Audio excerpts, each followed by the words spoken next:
please welcome to the stage Foreign Policy's publisher and CEO, Andrew Solinger.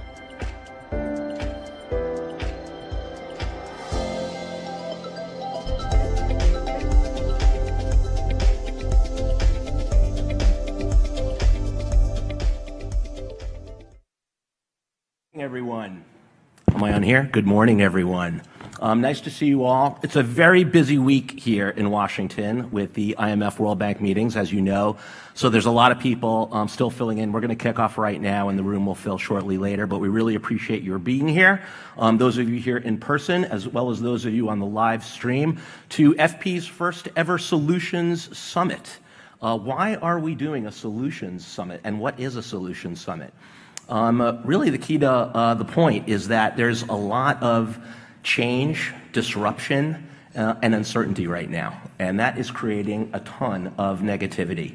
And what we wanted to do was focus on officials in government, in civil society, and in business who are focused on addressing those challenges. They're adapting to that change, and they are seeking solutions. And we wanted to highlight that and create a more positive and uplifting discussion around that. We've got some very interesting examples of that, and we're going to share a few of those today. It's going to range from talking about fiscal issues. I'm going to talk to the number 2 at the Inter-American Development Bank in a few moments, Jordan Schwartz, about what multilateral development banks are doing around these fiscal problems. We're going to talk with a few folks and with Open Society Foundations about how we're resolving issues around fiscal debt and how we're resolving that, especially in the Jubilee year in the Vatican in Rome and after the Pope's passing. So a very timely discussion around that, as well as how taxes and tariffs might help to impact these solutions. So we'll talk through that as well. We're going to turn our eyes to energy, and we're going to talk about how innovative solutions are solving some of the energy crisis issues that we have right now across the board, and also how it can bring us to a secure a national security and secure globe as well when we let that proliferate. And we're going to talk to our partners at Gallup about some data they've got to share on research they've done on global leadership and what the public is saying globally about global leadership. Some really interesting fact points that we're going to take out there. So I want to thank Gallup for hosting us in their beautiful building and beautiful space. It's fantastic. Important partner of ours, of FP's.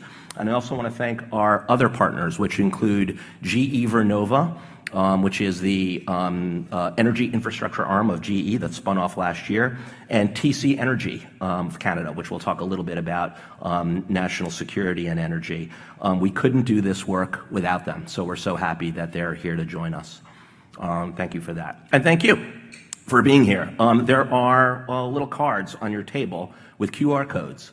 The QR code on the front will get you to the agenda. You'll see the full agenda, bios, and all that sort of thing. Please check that out.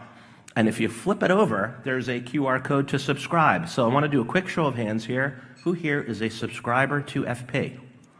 Ooh, that's pretty good. Thank you for reading and subscribing. But there are some hands that are at your side. So I'd like you to check out that QR code and click through. It's 50% off offer on that QR code landing page. And check out some of our content. And why don't you pull the trigger on that and support FP so we can do programs like this going forward. So I'd like to thank you so much again for joining us. We've got a lot to talk about, and we're excited to get cracking. So let's do that right now.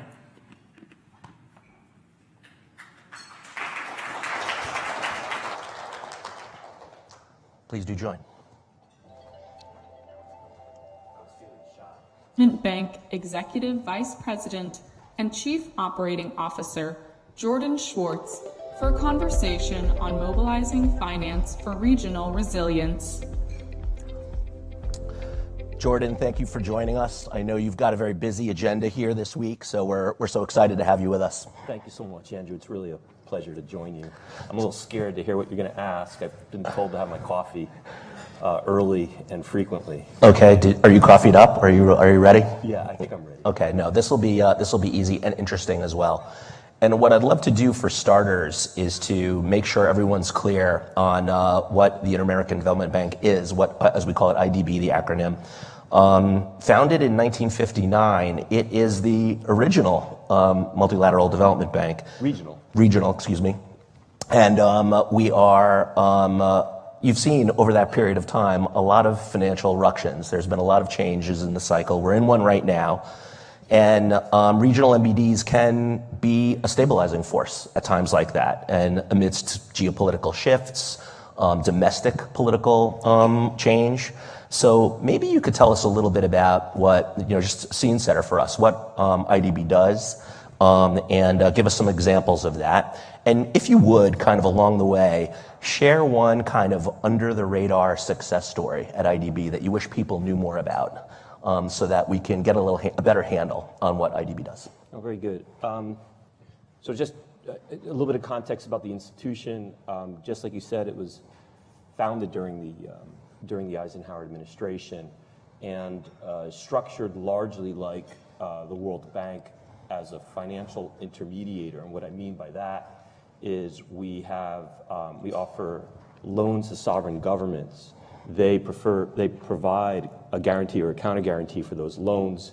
We maintain a AAA rating because of the capital that sits at the base of the institution, which comes from the United States, Europe, Japan, and actually from those borrowing countries as well.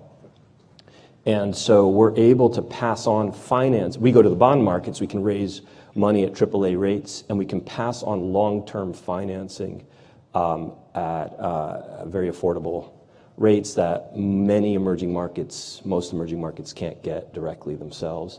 And with that, we provide technical assistance, whether it's the development of real sector investments, energy, transport, water sector utilities, or whether it's in human capital development, health education, social protection.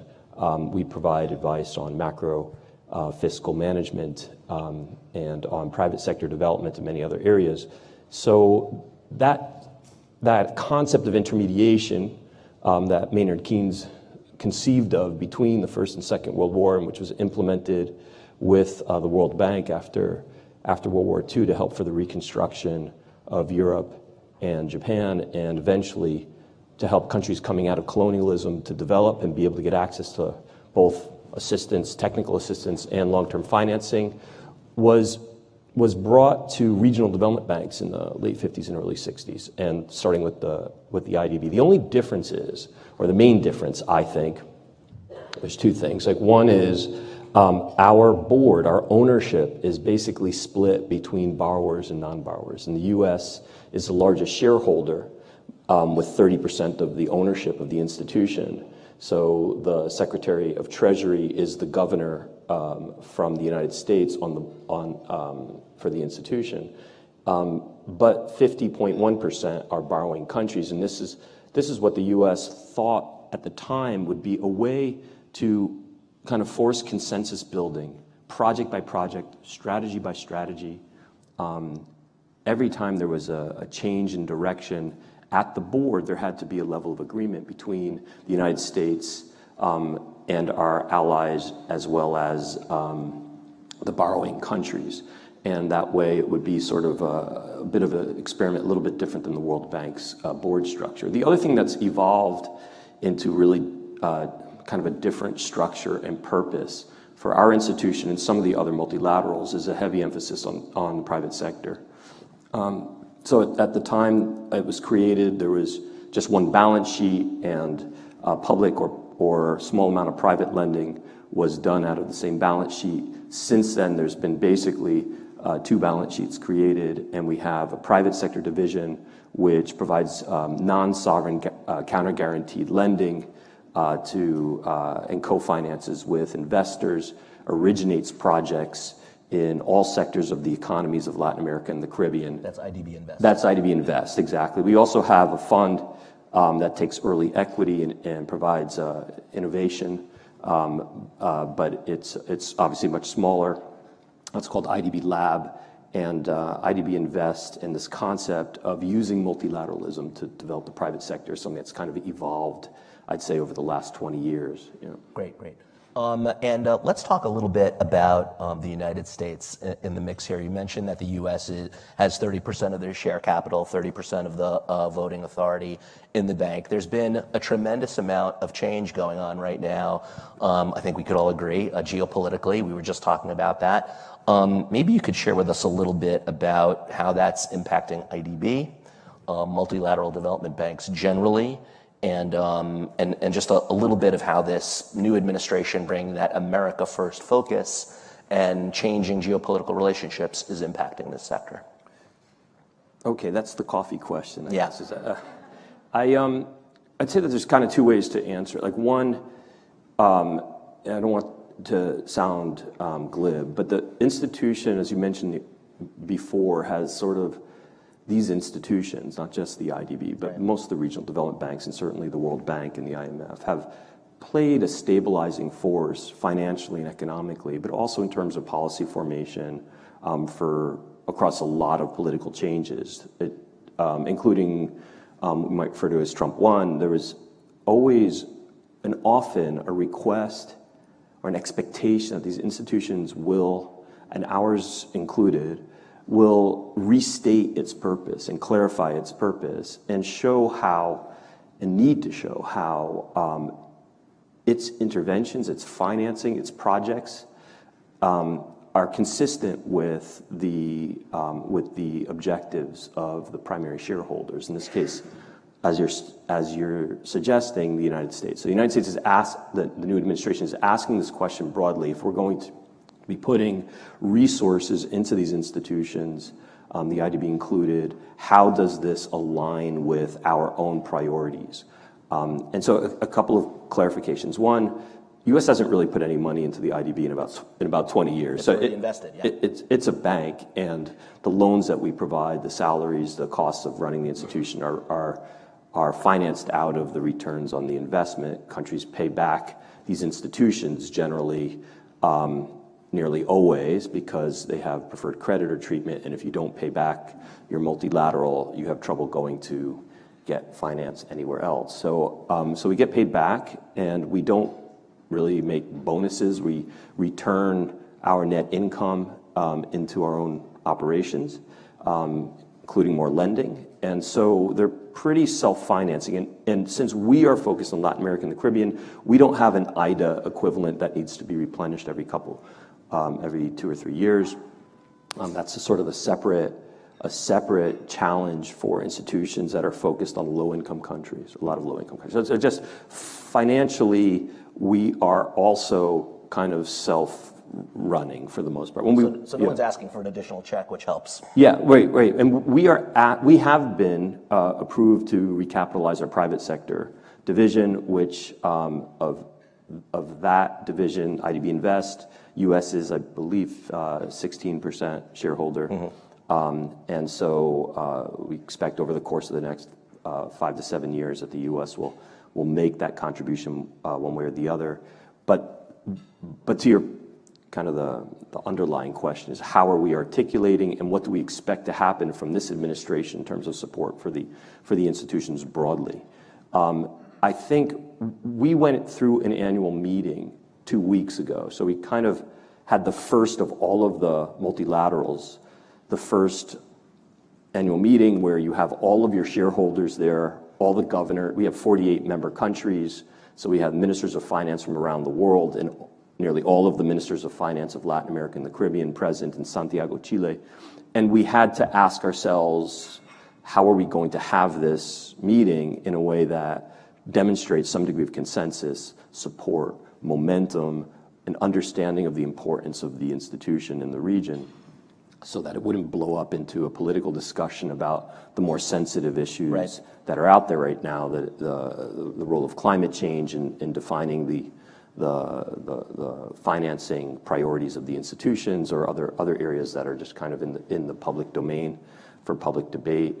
And what we did is we looked at our own portfolio, our own demand for our resources, and our strategy, and articulated and focused on what we refer to as a common agenda.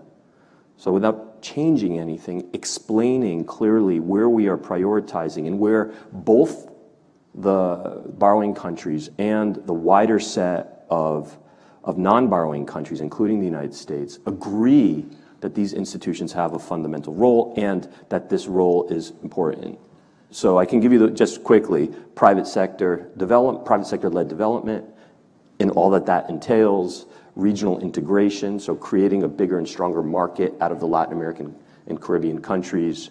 Security, we have quite a bit of work that we do in citizen security, and a few other, and resilience and disaster risk management. Those are really kind of the themes that we brought forward. And it wasn't hiding, it was explaining. We know that there's a lot of debate about emphasis, about terminology, about what may be perceived as an atomized agenda of the multilaterals. Yeah. This is where we're focused, and this is where we have common interests. And we actually had a really constructive annual meeting without any fireworks, which is nothing in this environment. No, that's not nothing in this environment. And that's great to hear. And also, clearly there was a little bit of a sigh of relief when Treasury Secretary Bessent a few days ago said about the IMF World Bank, there are rumors that the U.S. might pull out. These institutions matter. There needs to be a recalibration of the focus, climate, et cetera. But it was still relatively positive.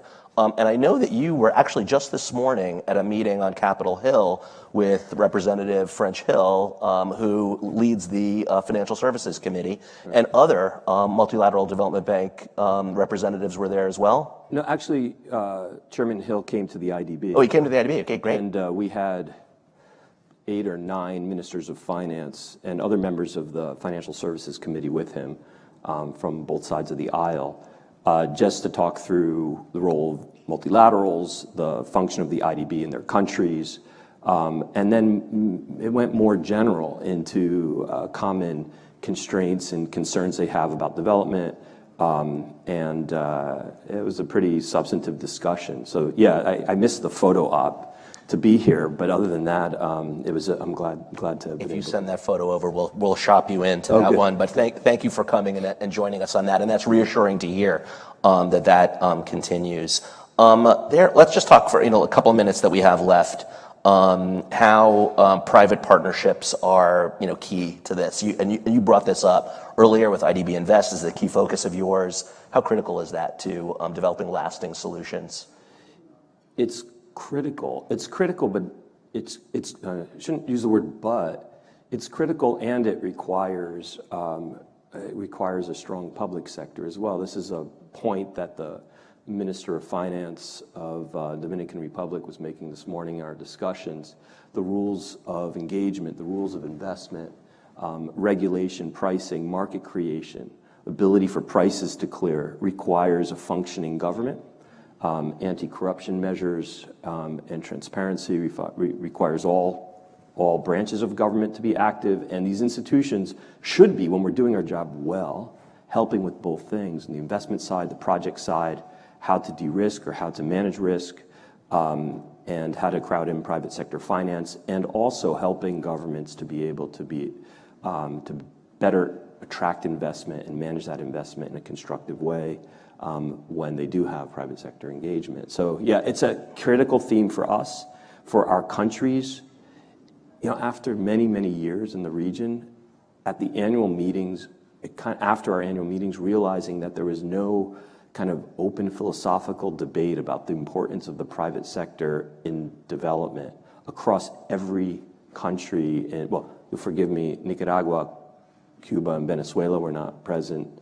The current governments, but every other country in the region was present, and there was no sort of philosophical debate about the importance of private sector-led growth and jobs, which is really what... Jobs is key, and AJ Banga has, of course, focused on jobs as well, which is super key. We have 10 seconds left, but one solution that I was just hoping you could share with us. This is a solution summit. You've been in this development bank sector for a very successful long career, previously at the World Bank. What's one thing you would change today? One thing I would change of the institution itself? The institutions, let's say, generally, you don't have to be specific about the World Bank, just generally, thematically.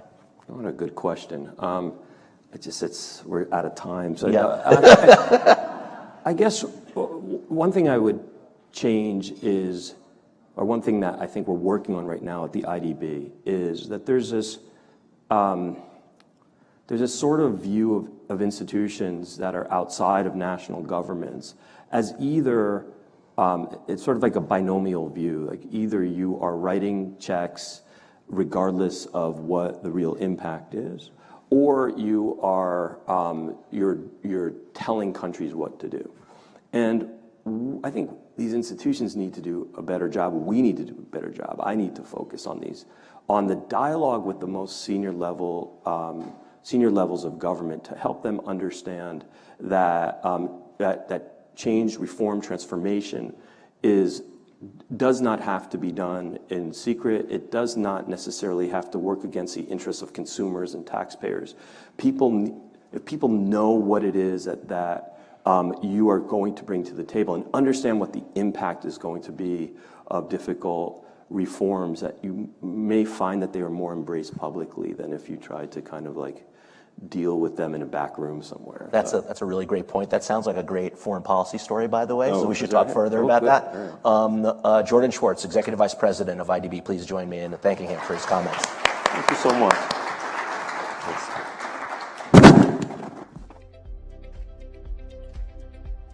Please now welcome to the stage Gallup Principal of Global Analytics, Dan Foy, for a conversation with FP's Executive Vice President, Allison Carlson, on public sentiment of our global leaders. Great to see you. Thank you. Yeah, great to be here. Good morning, everyone. Thank you for joining us during a very busy week. We've got a full room here in Washington and also hundreds joining online. So thank you all for taking the time today. And thank you very much to Gallup for hosting us. We really appreciate the partnership and it's such a beautiful space. So thank you again to you and everyone at Gallup for hosting us here. Following that intro conversation, it strikes me that, clearly we are in a moment of transition. Countries around the world are in transition. Last year, more than half the world's population went to the polls, demanding more of our political leaders from issues relating to inequity, economic growth, economic and political and physical security. And we often talk about and are talking with political leaders, military leaders about what they're focused on, how they're receiving, this kind of transition and what they're planning for. But often we don't talk about public sentiment. And what are the people thinking? How are the people feeling? And it's absolutely vital in this moment that we really understand what's going on underneath in the populations and the people that are going to the polls and that these political leaders need to respond to. That's exactly what you've been doing. And so we're really excited to kick off today's forum with you to learn from the data and some insights about what we can learn from that and how that can inform our engagement going forward. So with all of that said, you've been tracking not only transitions in the moment and public sentiment in the moment, but also over time. So amid geopolitical conflict and all the transition, what are you finding? Yeah, it's a great question. And first of all, thank you to Foreign Policy for using our space. We love having these conversations here, and this is exactly what Gallup is all about. So yes, we have been tracking the voice of the world for a very long time, going on 20 years now with the Gallup World Poll, which covers 140 countries annually, nationally representative samples in all of those countries. And there's a number of key things that I think are really very salient in this particular moment. The first one that I wanted to talk about a little bit today is the balance of favorability between the U.S. and China. Of course, U.S.-Chinese relations are strained in this moment. The trade war that is ongoing and sort of daily we see these will they, won't they negotiation kind of coverage, questions that are being asked on an ongoing basis. But one of the things that Gallup's been asking over time is asking people around the world whether or not they approve or disapprove of the leadership of the United States and China. When we look at that data over the long time frame, and I think we have some data here to share, right? When we look at this is sort of an interesting pattern to see over time, because what we're able to identify is that we really see shifts in the global balance of soft power between the two countries. So if we look at countries where the U.S. has very high favorability, China has very low favorability, I think we're supposed to be animated, so this is not just 2006 data. But we're able to track this pattern over time and really identify where these shifts have happened. So when we look at U.S. leadership favorability, you mentioned elections having consequences, of course, in the countries where they happen. They also have consequences for global opinion. And so we really see that for U.S. favorability around the world, there's been a strong administration effect over time. Barack Obama was incredibly popular in the eyes of the world. Donald Trump's first term, we saw really significant drops in favorability towards the U.S. We don't have a reading yet for the second term, but we know that we saw a recovery during Biden, not as strong as what we saw under Obama. On the other side of the ledger, how are people thinking about China? It's really interesting because, again, Gallup's been tracking this for going on 20 years now, and for most of the time we were tracking this question, asking about views of about Chinese leadership. What we actually saw is that in most countries, people didn't have a strong opinion. They either didn't know or they weren't able to answer the question because they just really weren't thinking about China necessarily. That really changed in the last few years, and there's a number of factors we think are at play here. We see a really significant increase in disfavorable opinions towards China right around the time of the COVID pandemic.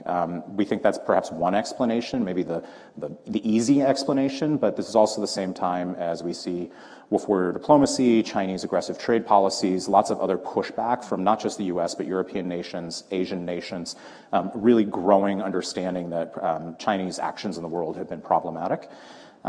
At this moment, it's really interesting to think about what are we going to see in 2025 going forward in the balance between these two countries. So when you're seeing those shifts over time between the U.S. and China, where is Europe in this dynamic? Understanding, of course, that it's not a monolithic bloc and there is divergence within Europe, within countries on specific issues related to energy, related to social policy, et cetera. What have you been seeing over time? Yeah, Europe is another fascinating story. If we flip ahead to the next one here. These are those same questions asking about views of, in this case, we're looking at just members of citizens of EU member states, asking about the leadership of the EU, asking about their own country, the US, and then Germany, sort of the most prominent country within Europe. There's a couple of really interesting patterns here.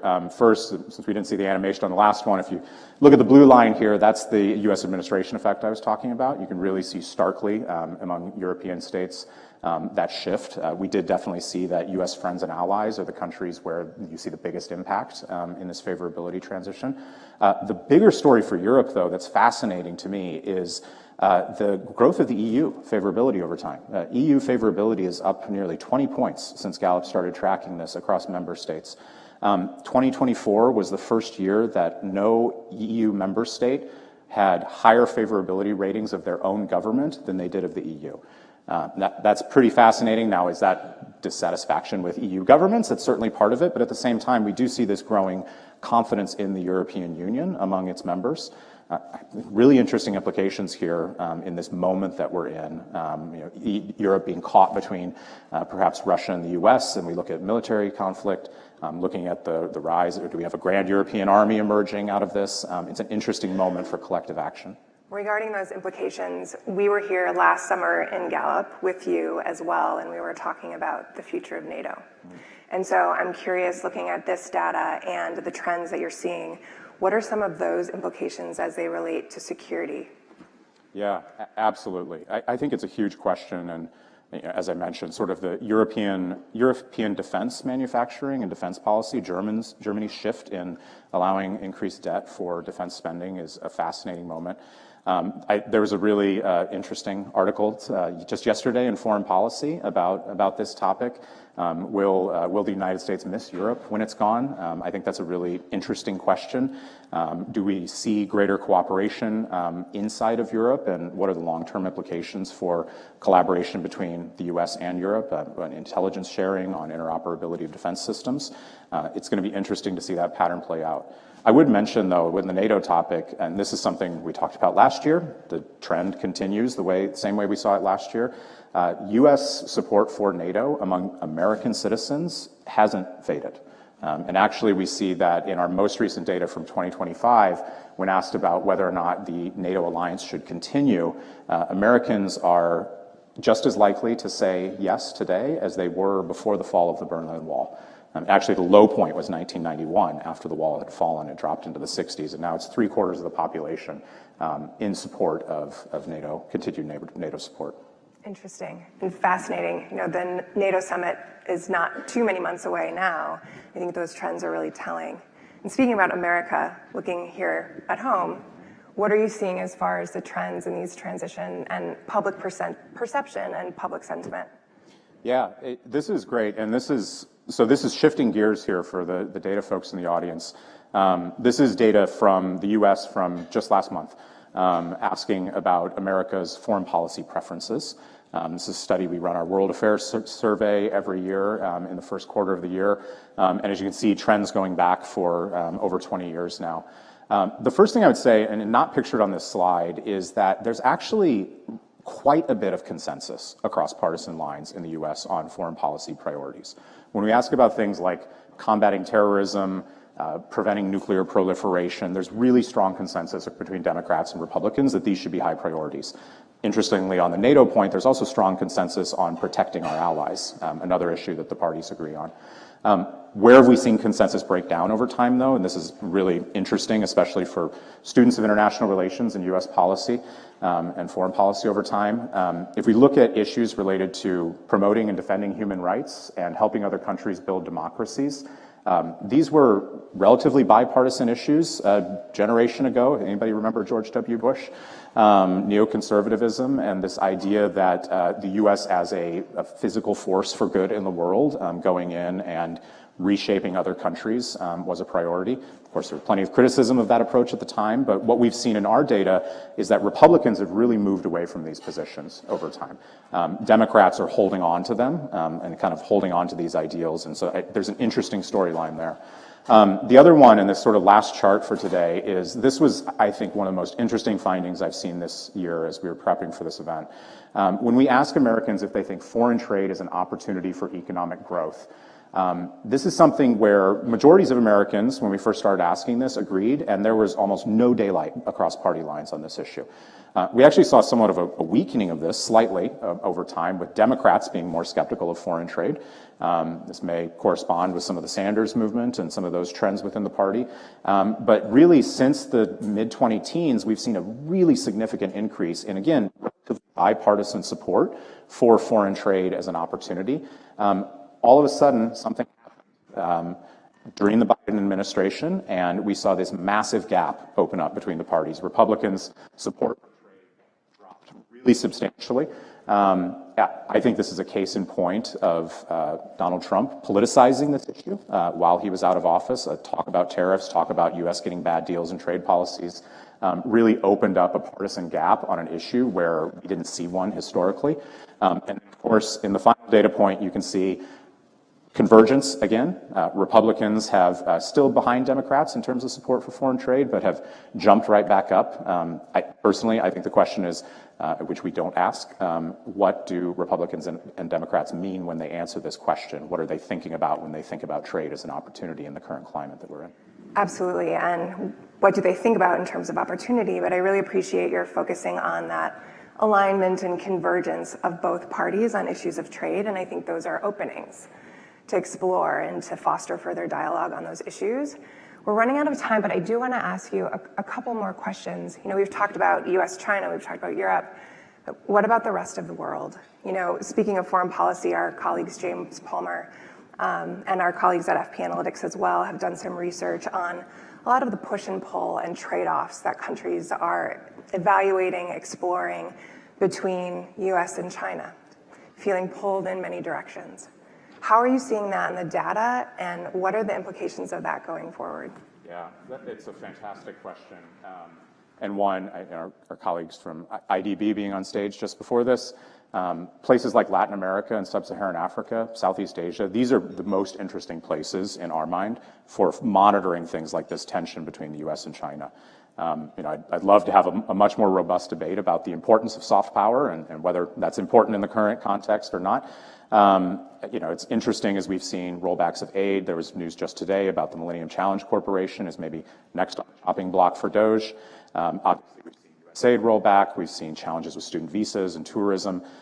People in the rest of the world are paying attention to what's going on in the U.S., And they're making decisions about their lives, about where they travel, about where they try to study, about the kinds of products they buy, about the decisions that they make based on what they see. And this matters over the long run. We're going to see short-term consequences here, but I also think we're going to see some really significant long-term consequences if the current trends hold. And that's open for discussion. And then one last question actually comes from our audience. This came in online from Brian Cook. He's in Austin, Texas. And he asks, what surprised you in early 2025 that you didn't see coming last year? What didn't surprise me in early 2025? I mean, the weather's doing what I thought it would do. Other than that, I think it's interesting to watch on this issue related to aid and support. The pace of some of the disruption has been pretty surprising.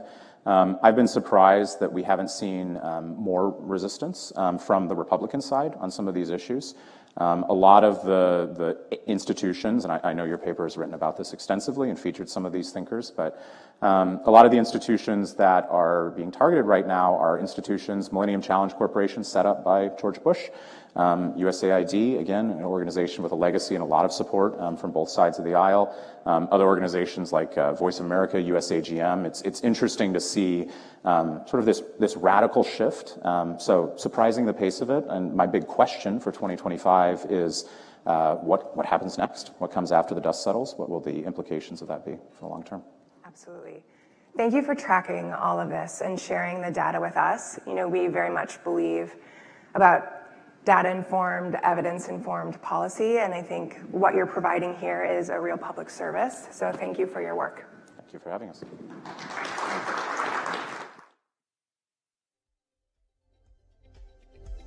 And now, please welcome to the stage Open Society Foundation's Vice President of Programs, Pedro Abramovay, American Compass founder and Chief Economist, Oren Cass, and Institute on Taxation and Economic Policy Executive Director, Amy Hanauer, for the Billionaire Tax Debate, a conversation with FP's Andrew Solinger on rethinking fiscal responsibility around the world.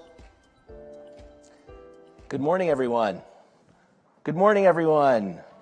Thank you. Just want to make sure we're all here and present. Let's begin. Combating inequality. It remains a key construct of the work that the World Bank, the IMF, and regional multilateral development banks undertake. But reforms are needed. We discussed this a little earlier with Jordan Schwartz, if you were listening, to effectively allocate scarce capital. And with the goal, of course, of sustainable growth and making a more equal society that's resilient to economic shocks. So we want to rethink some of the fiscal policies that we have in place right now. That includes debt. That also includes taxes. That's some of the discussion that we're going to have right now. We want to ensure at the same time that there's a limited reduction in social spending and in pursuit of sustainable development goals.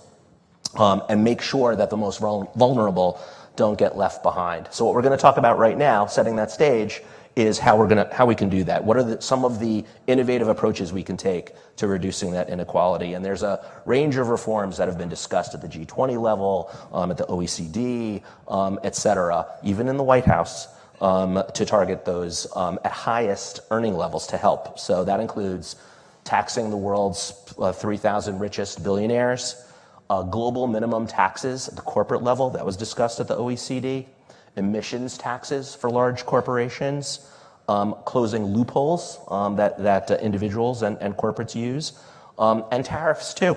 So we want to talk about those policies and how we can address inequality. And we are very fortunate to be joined by three leaders who are expert in the topic of this fiscal probity and how we can work on that. So I'd like to introduce them again. Pedro Abramovay, to my right, left of me to you, of Open Society Foundations, brings global human rights and democratic lens to questions of inequality and power. And I also want to thank Pedro and OSF for supporting this discussion. That's the reason we're able to have this discussion and one later about debt relief. So thank you so much for making this happen with us, Pedro.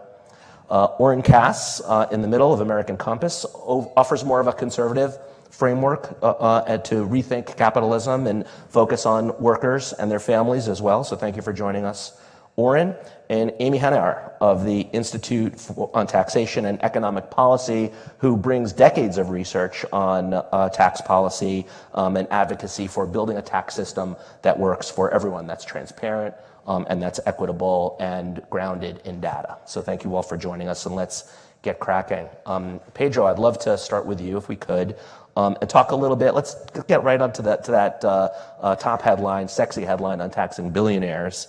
The public debate on taxing billionaires kind of has two sort of splits to it. There's obviously the economic necessity, and then there's sort of the ideological kind of aspect to that. In your view, what's the core purpose of thinking about and discussing taxing billionaires? I think it's both, right? I don't know if it's ideological, but it's almost moral, right? I think it is so deeply unfair to have this amount of wealth not being taxed and having, I mean, the Warren Buffett's classic perspective of him being taxed less than his secretary. I think this is just, it's impossible to justify the function of the state and democracy themselves if we live in democracies that billionaires pay less than workers taxes, but also economically, right? We are in a moment in which we definitely need to create fiscal space for states to be able to address the challenges from climate change to inequality to pandemics, right? And this money needs to come from somewhere. And I think the logic, especially in developing countries, that those challenges will be addressed by increasing and creating more space for indebting developing countries, which has proved not sustainable, needs to shift how we create fiscal space through addressing taxing, right? And who is, where can we find the space to tax people right now? It can't be on the workers. It can't be, again, on the economies and the people of developing countries. But there is the space of the money that is being created in different parts of globally, right? And clearly concentrated in the hands of a few people, and we need to find the ways to tax billionaires exactly to be able to create this fiscal space. So it's both revenues and fairness, both. Maybe you could just lay out for us the landscape a little bit of income and economic inequality, rather, in the U.S. and around the world a little bit. So we're all talking from the same hymnal. What are the directional trends, and in your view, what are the primary contributing factors? You know, here in the U.S., there's a big political discussion now that it's globalization and trade. So maybe you could just take us back a little bit, and I know that's hard to generalize around the world, but give us your high-level view on that. I think it's, of course, globalization and I think mostly globalization more than trade, but it's also the wealth has been creating in some areas of economy that have concentrated, right, and are much less labor intensive and much more and that have, especially the big tech and others that are, and also extractivists in general, that were able to concentrate a lot of wealth and not rely on distributing the wealth to workers, which is the opposite of what happened when industry was the engine of economies in different parts of the world.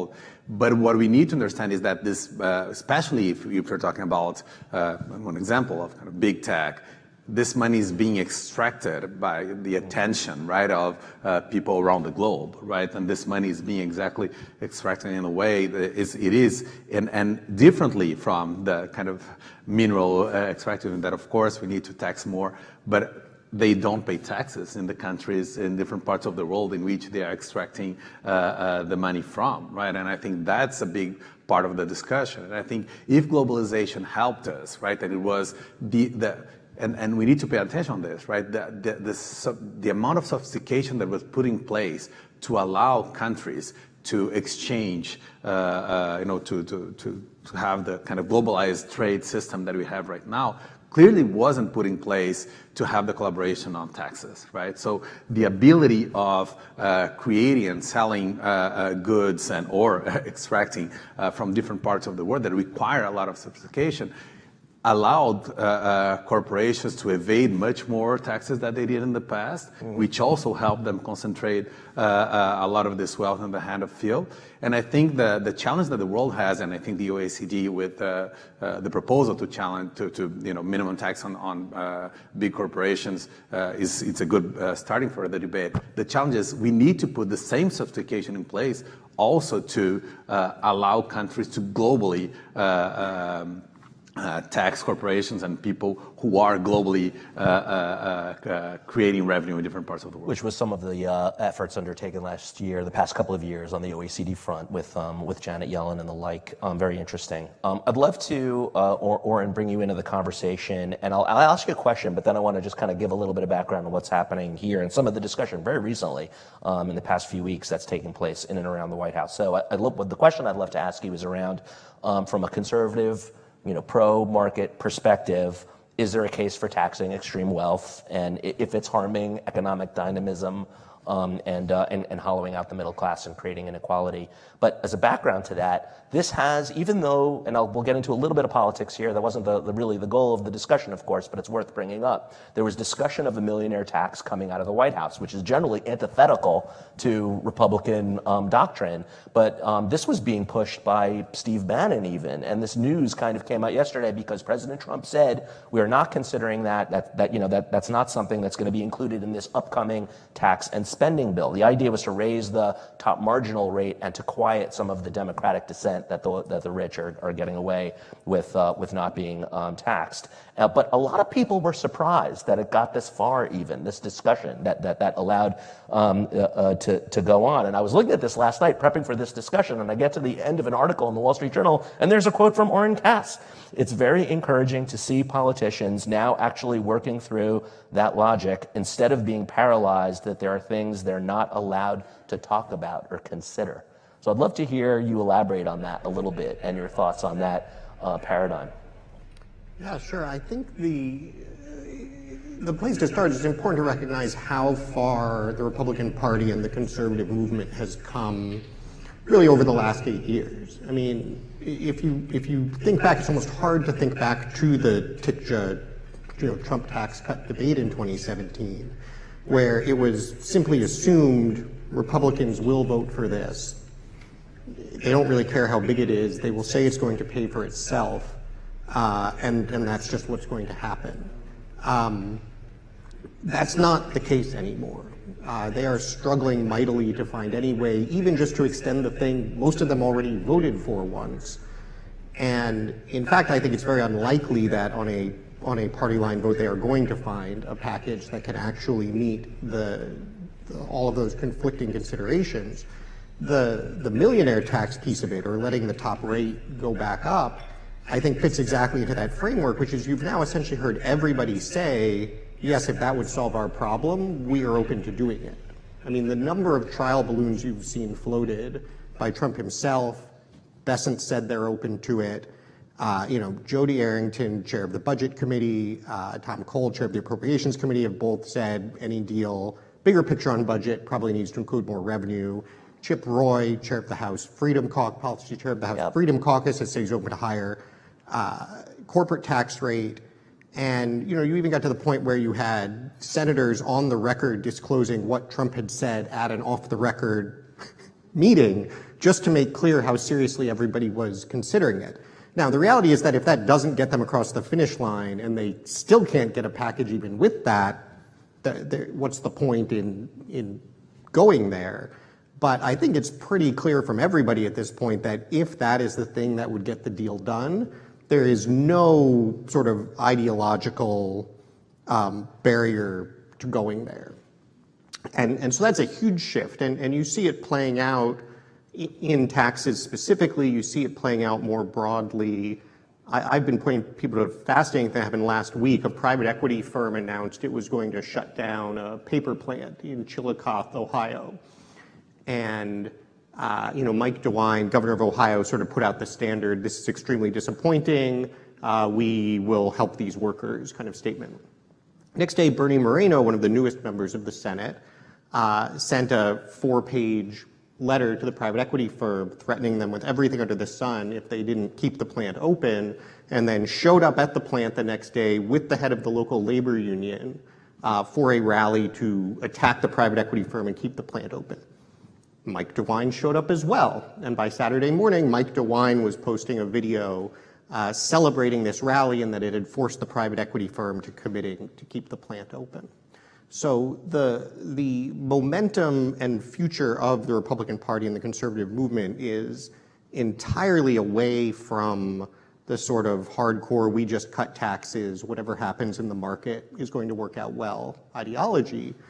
That being said, it's really interesting to hear the sort of global billionaires tax take and to say, like, anything along those lines is completely dead on arrival.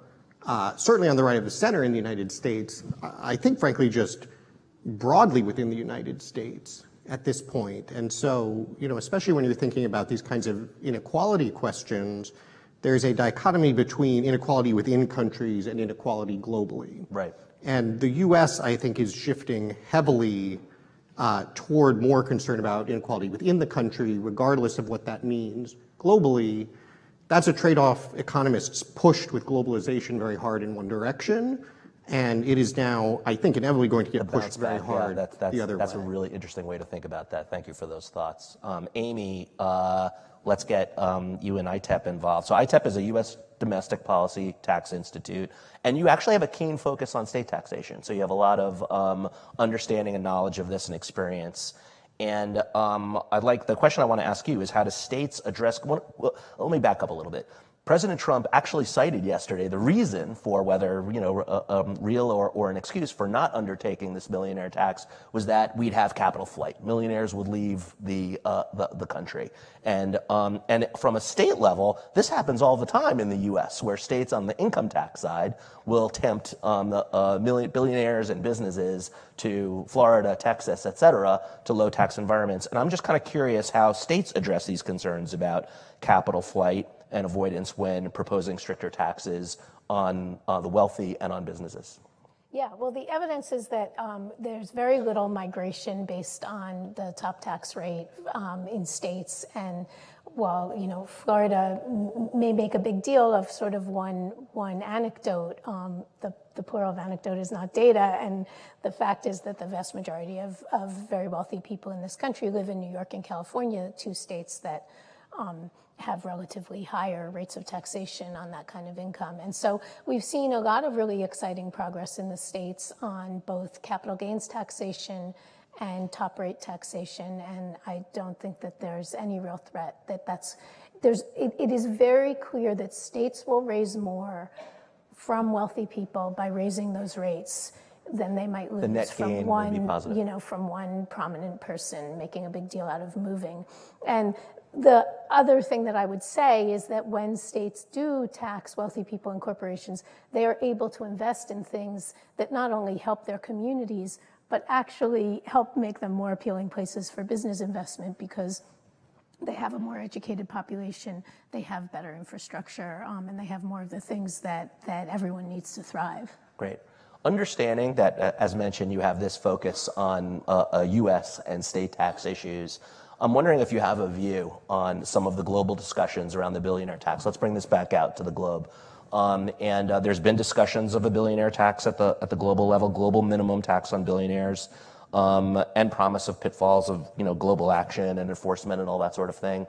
What's your understanding of the status of that, where that sits right now, and what are those pitfalls? Well, I think that there have been three really exciting things discussed globally: the global corporate tax, which Pedro referenced, the billionaires tax that you're talking about, and also sort of emissions taxes or carbon taxes that are being negotiated globally. And the U.S. put a lot of effort into the global corporate tax, and I think that the really clear thing is that a lot of countries are going to move in the right direction on these, and they're going to do so without the cooperation of the United States is the very likely scenario. And that will be to the deficit of this country in the long term. So what I am seeing is that I think some 140 or 160 countries have moved forward on the global corporate tax, including Europe, Canada, Brazil, Japan. And what that means is that they will raise revenue from multinational corporations, revenue that we could be raising here and that will instead go to help the citizens of Germany, of France, of Japan. And so, that's our loss, and that's unfortunate. And we could, I'm grateful to Oren for raising the fact within the Republican Party that we could be making very different choices, and it would not only do very little to reduce the wealth of those at the top, but it would do a lot for our communities. Interesting. Pedro, it would be great to get your take on that and what are some of the examples that have worked globally or that are working. And I wanted to bring up Spain. So Spain has a featherweight tax on the wealthy. I think it's somewhere in the 1.7 to 3.5% tax on the 0.5%, 0.5% wealthiest of its population.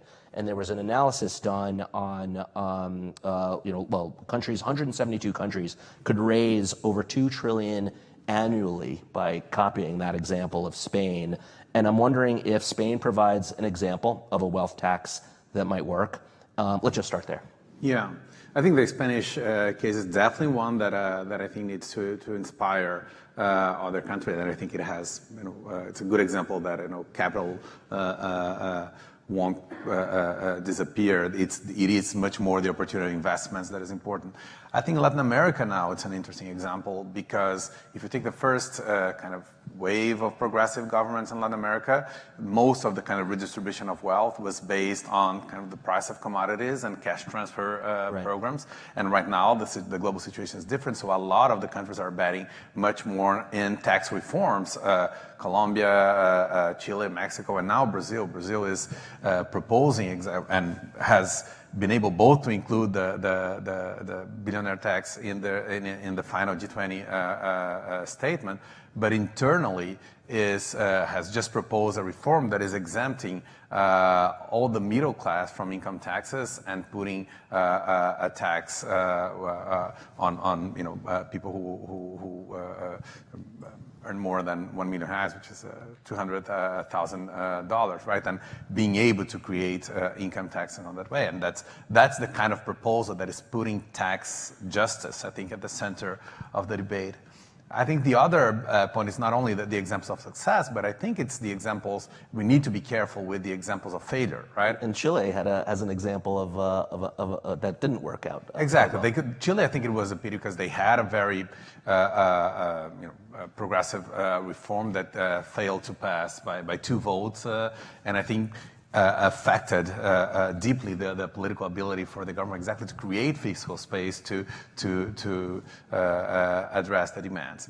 But still on the failure, I think there is, and to take your point on the point that the U.S. is taking globally, which is maybe some advances in creating fiscal capacity internally and recognizing that there is a need to create fiscal capacity internally, but opposing that globally. And we saw in Secretary Besant's speech this idea that the IMF right now needs to bet again, right, in countries that are doing austerity reforms like Argentina as a way to preserve the capitals. But I think what's missing is we've tried that before, right? And austerity as a way to make countries be good, payers of their debts didn't work, right? We need to help countries to create the fiscal capacity to be able to be good payers of their debts instead of just betting on the austerity. So I think it's also important that the U.S. As a creditor in the world thinks of what are the mechanisms to create fiscal capacity in countries, if it's not to create justice around the world, but at least as a creditor, what is the possibilities to create fiscal capacity in developing countries too. If we could just talk about that for a second, what are some of the new ideas that that might exist? I mean, there's a lot of mineral wealth. You were just talking about commodity driven economies, that brought their wealth in that way. Is there an opportunity there to capitalize on that and create more of a barrier.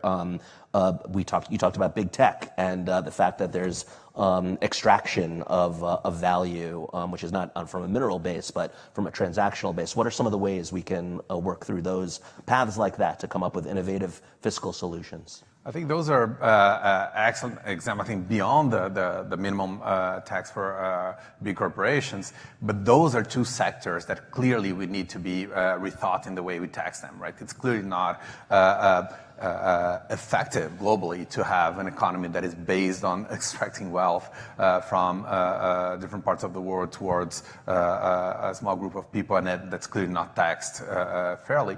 But on critical minerals, there's a completely reshift of the value of minerals in different parts of the world. And the way in which, especially in places like Africa, this is re-regulated, and that we can see that as an opportunity for countries to create the fiscal capacity. If we are thinking about debt in Africa, for example, and again, the conversation goes all on austerity and not on how can we use the wealth and the opportunity that they have with critical minerals to create fiscal capacity to the continent to respond to that, we are clearly not taking advantage of the current opportunity and repeating the same failures that from the past. Interesting. Let's stick with innovation for a second, and Oren, ask you a question about this. The classic knock on progressive taxes is that it stifles innovation. It takes away incentive to invest. What's a policy design that you think balances incentives for success, but limits the excess that we're seeing that drives that? I don't know if you have any notions for how to do that. Maybe we could talk about tariffs in this in this part of the discussion. I don't know.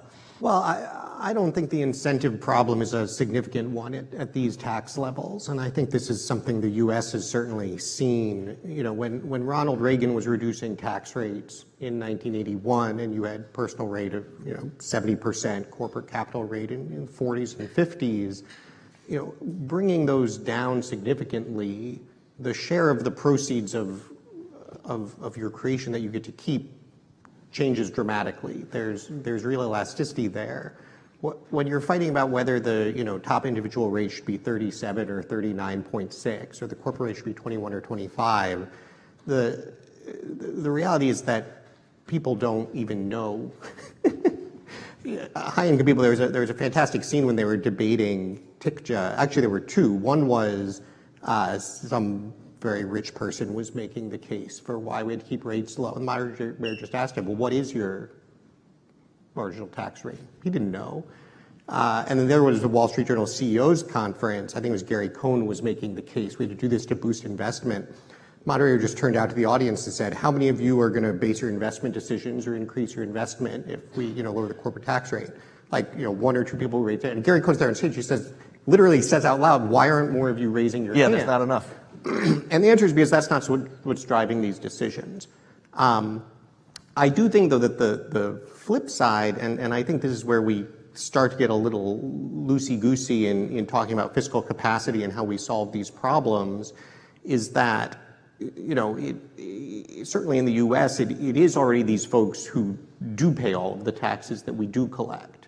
And so you can say, well, we would like to collect even more from these folks, but at the end of the day, if you just think of it in macro terms, what we're coping with, again, certainly in the U.S. to an extent around the world, is just an imbalance between consumption and production. Right. And a lot of people trying to borrow money to fill that gap.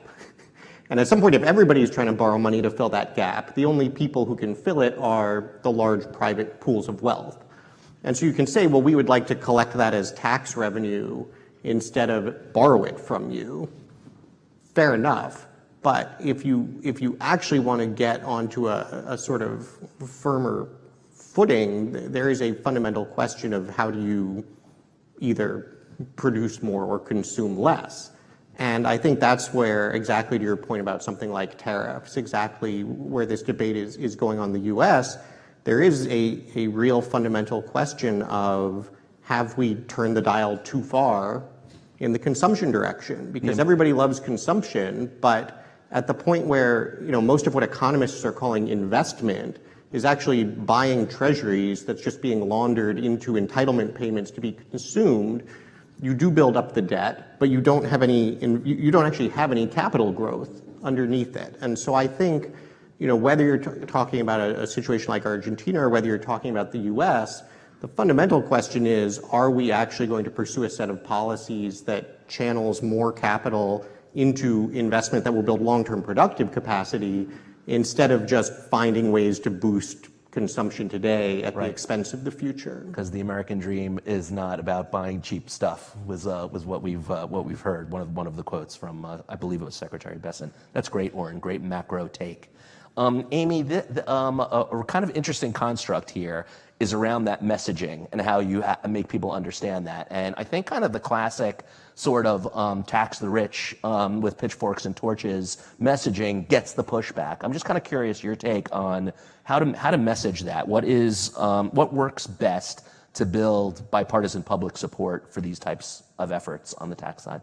Well, I mean, taxing rich people and corporations is in fact extremely popular. And, that's why Steve Bannon was sort of worried to see these huge crowds at AOC and Bernie's anti-oligarchy rallies and wanted to float the notion that Republicans would consider taxing millionaires. I wish that Oren was right, but I think that we need to look at what they do and not what they say. They float that idea often and they never come through on it. Can I just interrupt? It's not that they float that idea often until 2024. Donald Trump floated in 2016 that he was going to make a tax code that would make him pay much more. And in fact, what he did was to dramatically increase the regressivity, to cut taxes for the wealthiest, and make our tax code much more unequal. And now with the tariffs, which I know you're a big proponent of, those are incredibly regressive. They're going to raise taxes on the bottom by over 6%, on middle-class people by more than 5%. We have brand new numbers at itep.org on this.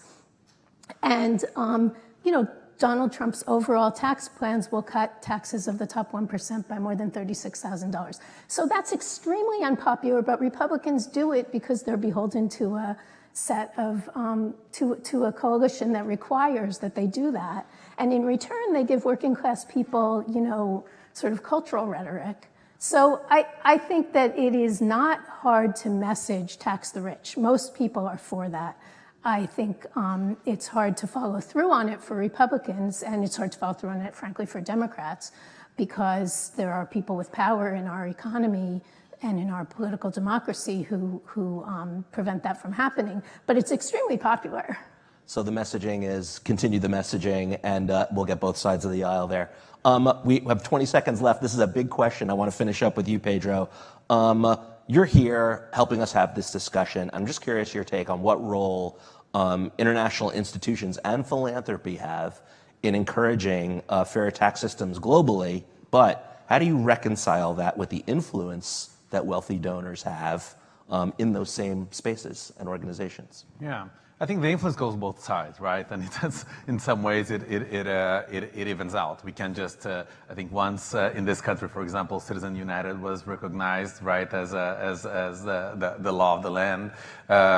It is important that money goes for the different perspectives. I think in terms of global philanthropy, what we are doing, and I think a lot of our donors are doing, is supporting groups that locally are pushing the discussion in Africa, in Latin America, in Southeast Asia, and we are seeing the global debate changing from that, right? The UN Convention that was approved a year ago, based on the kind of pressure from African countries and came from African civil society, and with the support of Latin America, I think is one example, and this came exactly from the kind of support from bottom up, right, from groups on the ground that are living the consequences of inequality and weak states in their countries. Great.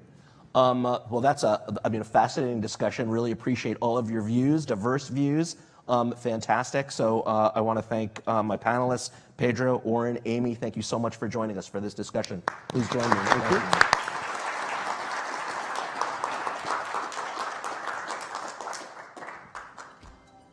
Next, please welcome Bread for the World President and CEO, Reverend Eugene Cho. Columbia University Professor of International and Public Affairs and member of the Vatican's Pontifical Academy of Social Sciences, Martín Guzmán, and Open Society Foundation's president, Benifer Naroji, for a conversation with FP's Allison Carlson on debt reform in a global changing economy. Great. Thank you again for joining us this morning. I must say, it's incredible to see a packed room in a morning to talk about tax policy. It's pretty amazing. So thank you all for being here. It's an issue that really affects all of our lives here in the US and around the world. So thank you all for taking the time and the expertise that was just shared and the different dimensions of these complex challenges is really incredible. So thank you for that. Also a reminder, both sides of the room are full. So there are a few seats up here in front. Please do come up if you'd like a front row seat. I think this next conversation really complements the conversation prior. And would like to thank our partners, including OSF, for bringing us together to have these really impactful conversations about tax, about debt, about equity, and how we can really foster growth going forward. You know, we find ourselves in a pretty monumental moment, a moment in time, not least where so many of these policies are being debated, but also during a week where we just saw a major transition and the loss of Pope Francis. This session is called Justice and Jubilee, and so want to pay respect and give honor to the work that is being done in this year of the Jubilee. And 2025 is a year of the Jubilee where every 25 years it's an occasion for the church and other stakeholders to really shine a light on and raise attention to issues of debt and how that's impacting people and lives around the world. And we're here alongside the IMF World Bank meetings, and it's a perfect opportunity to have this conversation. Right before his passing, Pope Francis highlighted debt as a central priority for this Jubilee, recognizing that the current financial architecture is just simply inadequate for addressing what are complex and compounding challenges of debt and development, especially on the world's poor.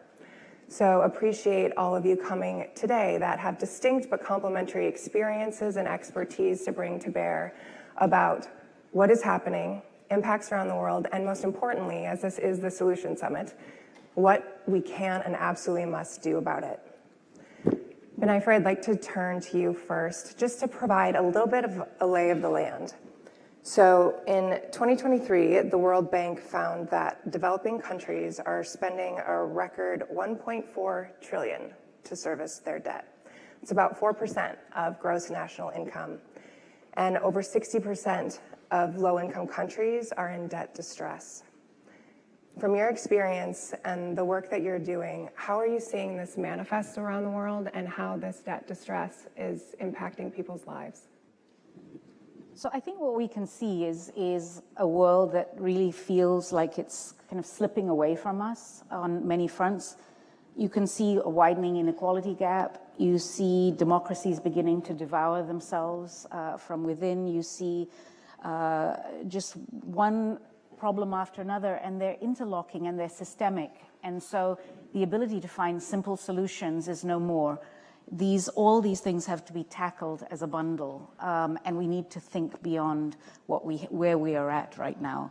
We have 3.3 billion people now living under governments that actually pay more for debt servicing than they do for education and health. And the impact on that for younger people who are coming up is actually also quite scary, where people who are younger actually are not assured of a future that's better than the one that their parents have had. So what we have to start thinking about is, in this moment, how can we actually look at these things that are slipping away, the systems that have actually brought prosperity in the past, and begin to think about using these new opening spaces and the changes and the uncertainty to think about opportunity and where that opportunity is to begin to bring change. Thank you. I think that helps set the stage well. Eugene, I'd like to turn to you. So we're also finding ourselves in a post-pandemic reality. if you consider it post. I think the reverberations and cascading impacts are still very much being felt. Not to mention the war in Ukraine and other geopolitical dynamics that have put a great deal of pressure on food security. And so would like to bring you into the conversation to hear a little bit more about your perspective and the work that you've been doing with Bread for the World. It's your 50th anniversary, I believe, this year. And so in terms of and in light of these trends, what are you seeing and how is this impacting debt specifically impacting food security? Yeah, it's multifaceted. And again, thank you so much for the privilege of being here. Every now and then, I have friends who work in lots of different sectors, and we debate which issue is most important. And we find ourselves, again, speaking over each other. And my talking point is that food and nutrition may not be the most important issue, but it's the gateway to human flourishing. A dear friend of mine works in the realm of education, and we all can contend that education is such a vital element part of someone's development and future. But just try to imagine what it would feel like for a child to try to study without food. And I say that because right now in the world, there are many experts who contend that we're living in the worst hunger crisis in the last 50 years.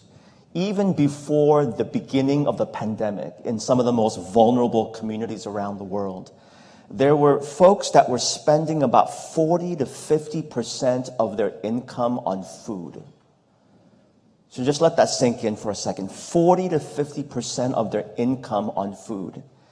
And so when food prices begin to escalate because of COVID, because of the pandemic, because of war and conflict, because of climate shocks, and the list goes on.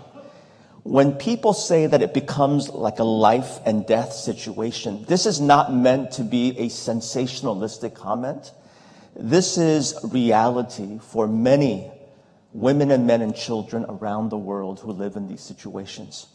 And so when you have governments who are servicing more and more of their resources on debt, then of course it's going to eventually trickle down and have an impact on people. For myself, Bread for the World is a Christian advocacy organization, and so the lens by which we see things, spiritual, moral, theological, there is something incredibly abhorrent when we understand that human beings, whether they live within the confines of this country or another country, when they're unable to flourish because literally of malnutrition, that leads oftentimes to death. It is so troubling, and it's the reason why we continue to advocate and speak up. Your comments dovetail so well with yours, Benaifer, and it really demonstrates the interconnectedness of these issues and also how they're multi-generational. And when we're talking about growth and we're talking about development and sustainable development goals, there's an absolute imperative to be able to address these issues with concrete, near-term policy reform. And so in that spirit, Martina, I'd like to bring you in. This year, the Pontifical Academy of Social Sciences and also Columbia University's Initiative for Policy Dialogue is really moving forward a tremendous effort to bring together a range of experts from economics, multidisciplinary backgrounds to think through what do we know, how can we think through the trade-offs of these complex policies and make concrete recommendations for change. You're the co-chair, so I'm curious if you could share what some of the primary goals of the commission are and what you're hoping to come out of it. I know there's a report that's forthcoming. So there's clearly a debt and development crisis going on in the developing world. We are not seeing that many defaults, and that means that we don't see this crisis in the cover of the FT, the Wall Street Journal, but that's part of the problem.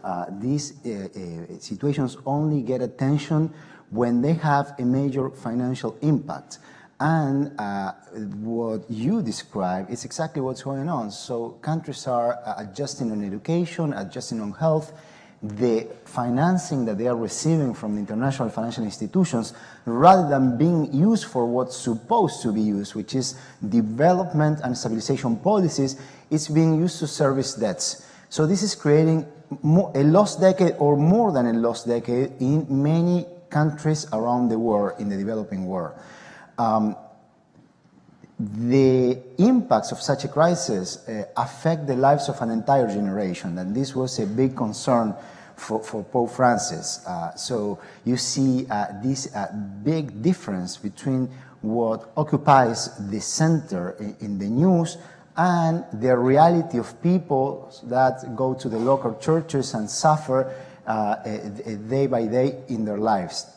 So he asked Professor Joseph Stiglitz and me to create a commission, a Jubilee Commission, that is producing a report with the very generous contribution of 33 experts on debt and development, on what's the path forward. And what I can say is that first we need to recognize that all sides are part of the problem. Debtors are governments decide to do the policies they do, to borrow in the first place, and then to not engage into debt restructurings. Creditors decide also not to engage timely into debt restructurings because they see an opportunity for being bailed out. And international financial institutions also decide not to adopt the policies that would prevent their financing being used for bailouts. So the first step is a change of incentives. What are the policies on all sides, beginning with international financial institutions, that they are the ones that could immediately change policies for avoiding bailouts, that would change incentives and would bring everyone more urgently to the table to resolve this debt crisis and therefore set different conditions for economic development. And that's what we are working on right now. Thank you for pinpointing changing incentives and incentive structures. And I think there's a lot that can be learned from all of your experiences, and even over the last few years, about efforts to restructure debt and policies that have worked and policies that have encountered a number of complex challenges. Benaif, I'd like to turn to you. About a year ago, you had an article in Foreign Policy. That article was entitled, "How Kenya's President Broke the Social Contract." I think that distilled very well what some of the challenges are and consequences of attempts to reform and certain fiscal policies and tax policies. I'm wondering if you could shed a little bit of light on that article, your experience, and your perspective as it relates to Kenya. Sure. I also want to do something following Martine, which is to say, as we're looking at some of these problems which are so deep-seated, what you see, it's not just a matter of solving the problem in front, but it's actually having kind of moral imagination and courage, and this is what this moment demands. And I think for me, the Jubilee Commission really showed the ability of the Pope to be an example in moral imagination, in trying to take the Catholic faith and actually translate it into something that is very pressing for all Catholics and non-Catholics in the interest of pursuing global justice. So for me, I think that the Jubilee Commission is an example, and this last Pope is an example of the kind of leadership that we're going to need if we're going to dig ourselves out from where we are now. On Kenya, which is where I come from. So Kenya actually is exactly that example of a country that has dug itself so deep into debt that 70% of its payments are going for debt repayment. And the impact on that in a country which has a huge youth bulge is incredible, because younger people are not receiving any services from government, and don't have the prospects of a future, not a job, not any ability to access healthcare, education, etc. What's happened is the international economic architecture does not allow for countries to get out of debt. The way it's structured is that once you move in there, you stay in there, you can't get out. And so what happened in Kenya was, in a bid to respond to IMF and World Bank demands that they repay debt, they had to also make cuts domestically. Now you could argue which cuts they made, but they made cuts that were going to impact very heavily the poorest of the country in terms of taxes on basic food. and it prompted a whole lot of young people to come out on the streets to push for the finance bill to be removed. The government's response at first was to use disproportionate force in actually shooting and killing these young people who'd come out in the streets, most of them from poor neighborhoods. And Kenya is not an unusual case, and that pressure continued until they backed off. But what is happening is the inability of the world to fix the international economic disorder, the inability of this system, is actually impacting now on countries' abilities to deliver democracy and fraying the relationship between government and citizens in ways that are so dangerous and can lead them into chaos. And so if we don't harness the energy of the youth in a constructive way, you will begin to see this actually moving into the dissolving of nations. Sudan is an example of that. Young people pushed a president out, but then in that vacuum, conflict occurred. Bangladesh is another place where young people have pushed a president out.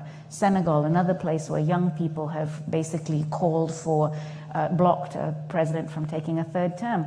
So what you're seeing again, if you're looking for the spaces of energy and hope, those spaces are sitting with young people who are making those demands now.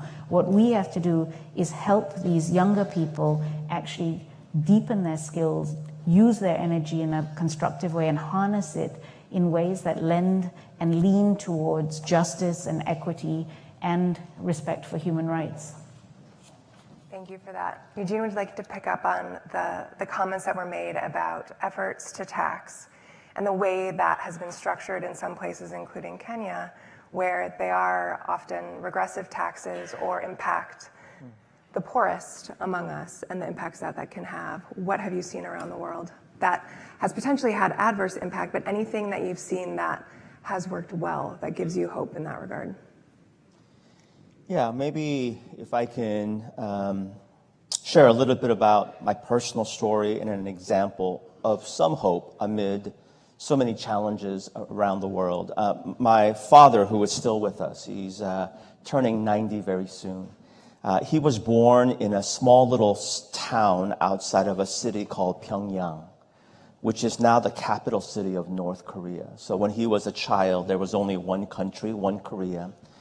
And it was only later in his life that he had shared some of the more challenging stories of growing up. And one of them was just abject, absolute hunger. Never learned or knew about these stories. Stories about needing to eat grass to satisfy his hunger pangs. One of his jobs as a teenager was to scour garbage cans when they had fled down south after the war to collect used eggshells. And he would take hundreds of used eggshells to my grandmother, and my grandmother would grind these used eggshells into fine powder, and this was their hack to provide nutrition or nutrients, calcium, to her 7 children. Hard stories. What's challenging is that these stories are not just stories from 90 or 80 years ago. They're happening around the world right now. We can just go to Haiti. We can go to the many nations that was mentioned already. I think what's giving me a little hope here is that while we see broken, regressive issues or systems, we can see an example of something like IDA at the World Bank. There is no perfect system, but it's one that I think has made inroads and progress around the world. Korea received its first IDA grant in 1962, if I'm not mistaken. And in 1977, it became one of its first contributing nations back. And because there was malleability and flexibility in that system. The World Bank IDA, the whole loan system is, in that particular network, is set up where there are favorable concessionary loans. And we need to see more of that particularly target and highlight coming alongside some of the most vulnerable, poorest communities. We need to see more of these nations graduate and become contributing nations. But when you see some of the various factors that are at play in the world right now, it's a challenging time. And when we're speaking about some of the hunger hotspots around the world, there's 22 hunger hotspots that have been identified by the UN and FAO. And the majority of them are exacerbated, driven by conflict. And of course, we understand the real challenges of conflict. So there's hope, but there are also real challenges. I think it's a both and. But for us to have these conversations without acknowledging the extraordinary turbulent world that we find ourselves in would be very naive and ignorant. Thank you, and thank you for sharing that story with us. I think it's incredibly poignant, as were the ones that you shared, Benifer, and happy birthday to your father in the coming months. That's incredible. And in a spirit of kind of learning from experience and drawing insights from that, Martín, I'd like to turn back to you and the experience from Argentina. In 2020, you led the largest sovereign debt restructuring in history. Thinking about that experience and the challenge that lies before us collectively, what are some of the insights that you can share from that experience that can inform the work that's being done now? Good. So first, I think Benifer used the key word for the resolution of sovereign debt crisis is leadership. It always requires leadership on the side of the government. This crisis cannot be resolved if you don't have a government that wants to go that way. But leadership needs to be incentivized somehow. So let me tell you about Argentina. Not just the case in which I led the restructuring, but the previous one that was more complex. 2001, Argentina had a tragic economic and social crisis. It's actually what led me into economics. I was doing math as a child, and then I turned to that because it was just terrible for the country what happened for years until in the year 2001, the IMF decided that it would no longer bail out the private creditors of the country. So why did the debt problem begin to be addressed? Because there was no alternative. There was no alternative. So that's when the debt problems started to be addressed and the economy recovered quickly.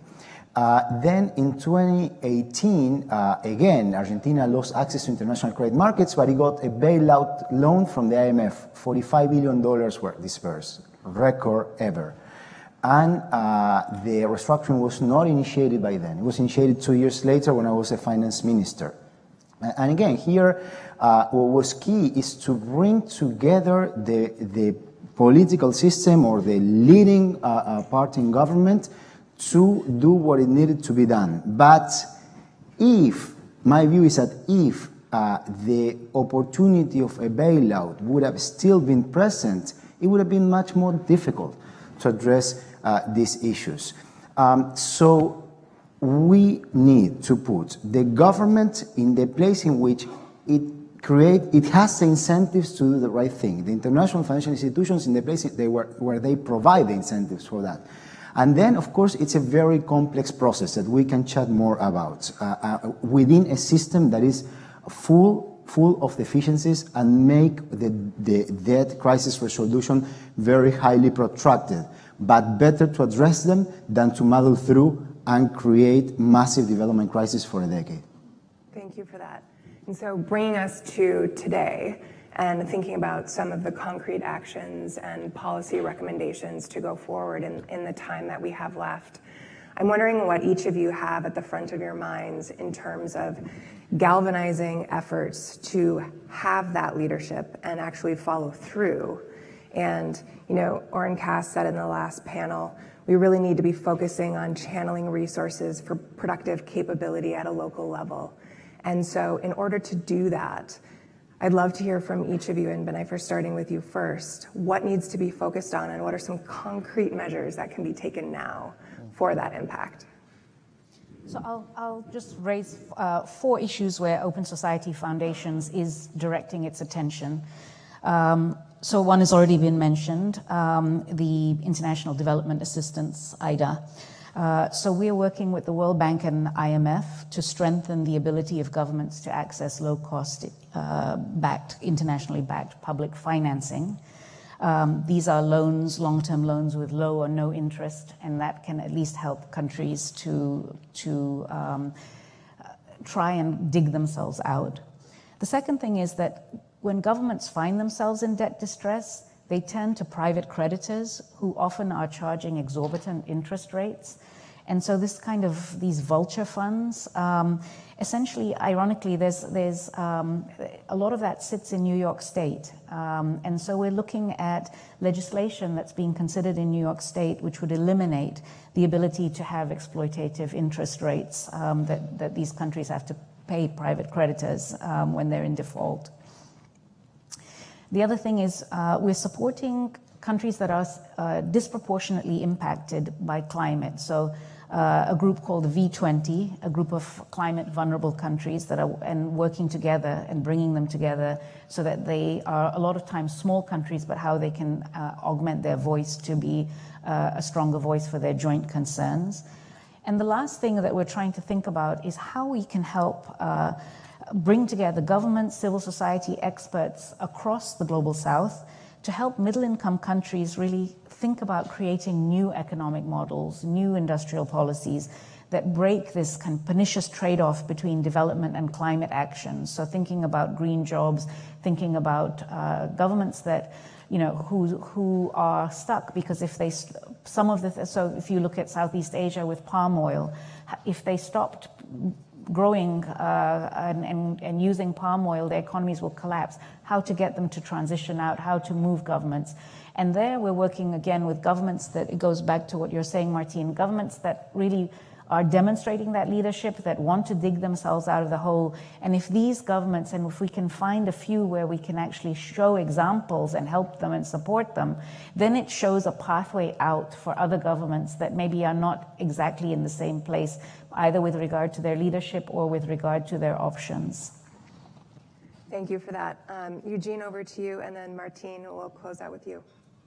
Well, certainly there's things that have been shared already that Bread for the World is working on, things related to debt reduction, even cancellation. But maybe I want to zoom out a little bit and just share maybe two things that I would love to leave people with. One, I think it's important for us to even look back a little bit. And I'm reminded of the impact that was made in the last Jubilee year of 2000, where approximately $130 billion of debt was canceled, impacting about 36 nations, had a tremendous impact.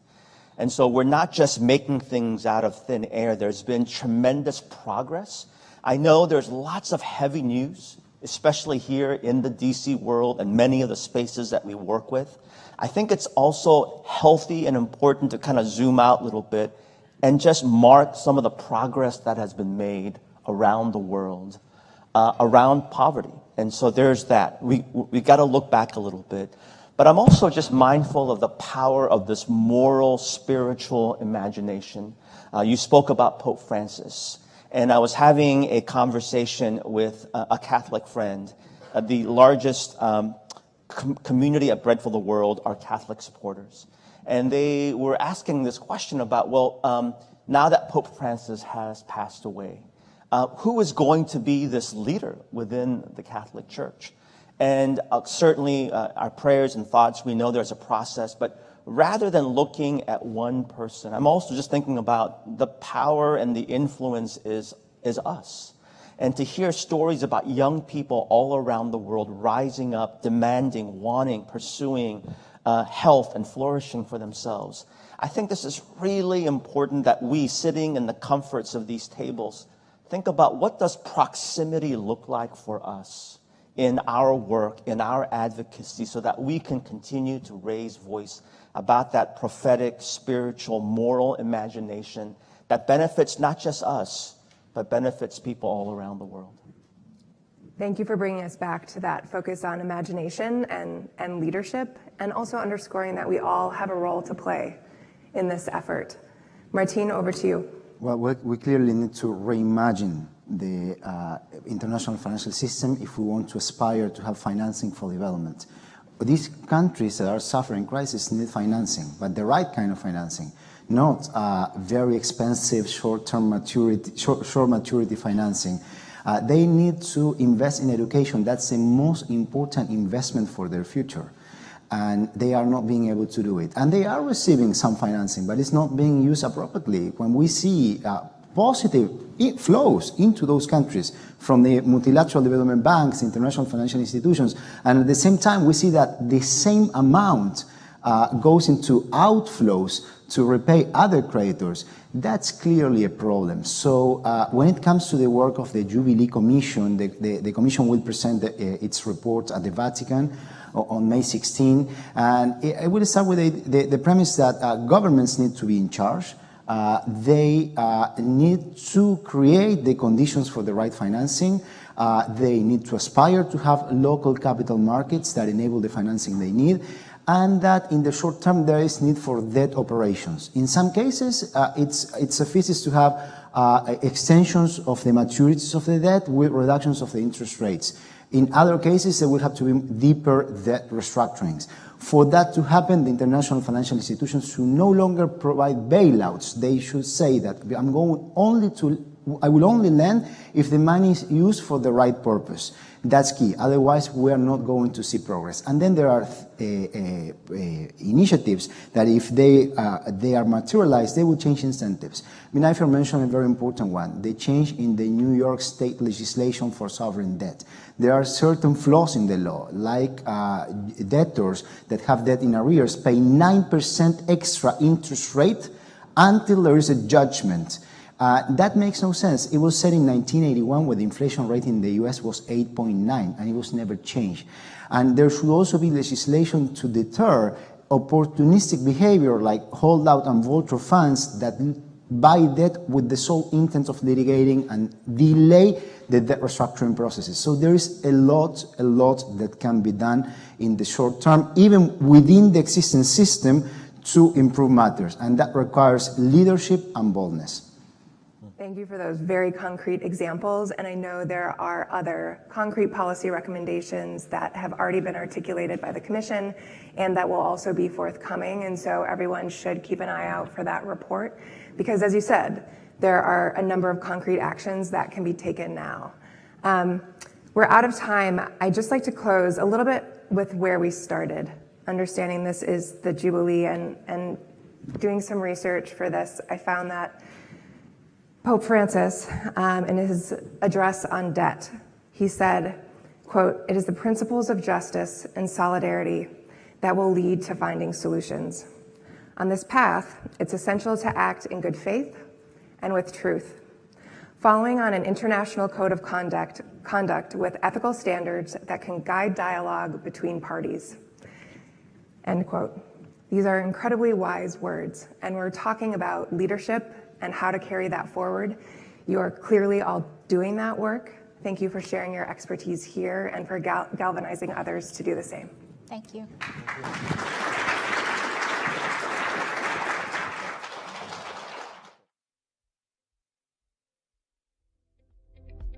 Please now welcome to the stage GE Vernova's Chief Corporate Officer, Chief Sustainability Officer, and Head of Government Affairs, the Honorable Roger Martella, for a conversation with FP's Andrew Solinger on innovation and the energy demand surge.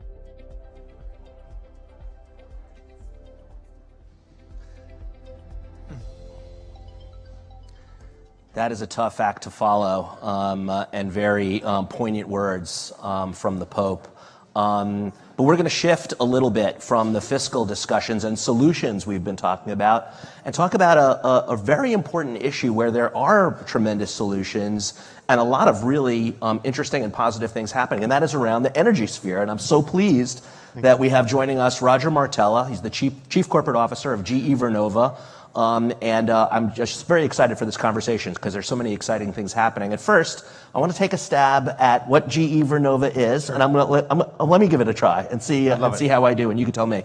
You are the spinoff of General Electric from about a year ago. And it is the agglomeration of all of the energy infrastructure businesses that GE has. So you really have become the leading energy infrastructure and services company. And moving that forward. Is that fair? Did I miss anything there? I think that's super great. If you've heard of Thomas Edison, he started the first electrification revolution 135 years ago. Last April, we rang the bell on the New York Stock Exchange. We became the separate purpose-built company focused on, we help provide 25% of the world's energy. 75,000 employees, more than 100 countries, but we're the leading U.S. manufacturer of everything energy equipment. We're a global company, but in this era with tariffs and President Trump's agenda, being a U.S. company is also a significant factor too, in that we make all this equipment here in the United States. And literally across the board, all sorts of different types of energy, traditional, gas-fired turbines for electrical plants, as well as small modular nuclear reactors and wind and you name it. So we're going to get into all of that stuff in a second. But first I want to talk about your week. You've had a pretty exciting week. And you were telling me that a few days ago, you rang the bell for Earth Day at the New York Stock Exchange. And then we'll get one second comment on that. And then on Wednesday, that was on Tuesday, is that right? That was Tuesday. And then on Wednesday, GE Vernova releases blockbuster, amazing earnings and record revenues, and has done very well because of the surge in demand for energy products. So help us kind of understand what's going on here. I thought environmental sustainability, across the board, I thought that was like over. We're not doing that anymore. Yet you're ringing the bell on Earth Day and then seeing fantastic results come out following that. What's going on? Well, thank you. The week is not over. I haven't checked my phone in the last 5 minutes, so I'm not sure if there's been any new posts or anything like that. But so far, so good. We're off to a good week. So as you mentioned, Andrew, yesterday we did what companies do. Once a quarter, you have an earnings call, and we reported strong earnings given all the demand and the growth for electrification in the United States and around the world. But the day before that was Earth Day. And the New York Stock Exchange had invited me and invited us to be the Earth Day company at the New York Stock Exchange because they thought we represented kind of the intersection of Wall Street and planet Earth. And so we were very proud to do it. I was very proud to be up there with my team and ring the bell, and it was a celebratory day. I think our earnings speak for themselves. You can look at that. You can look at the stock price. I won't get into that. But what we wanted to focus on Tuesday is just like we want to be a force for good for our investors, and that's very important. We have to be a force for good for our investors. We also want to be a force for good on the planet. So on Tuesday, we got to put that first part aside. That was yesterday earnings. And at the New York Stock Exchange, we got to share what we're doing to try to be a force for good for the planet. So we talk about electrification. I think we're the only company that has electrification as part of its sustainability framework. It's actually core to our framework. And so we focus on how much capacity are we putting on the grid, how much capacity are we putting on in underserved communities, and what are we doing to develop the workforce of the future? This is a solution summit. We're optimists too. How are we being optimistic about the future? We still talk about decarbonization. How are we tying the investments we're making at scale on electrification to improve the carbon intensity of emissions and address climate change? We're showing you can do both at the same time. We talk about conservation. How are we being better stewards of the planet's resources in our own operations? And we talk about people and letting people thrive. How are we lifting up communities, our employees? So if you look at Tuesday, our accountability to the planet. If you look at Wednesday, our accountability to our investors. There was a positive response yesterday. I think there's a positive response this morning. So we are trying to show these things are not contrarian. You can do both at the same time.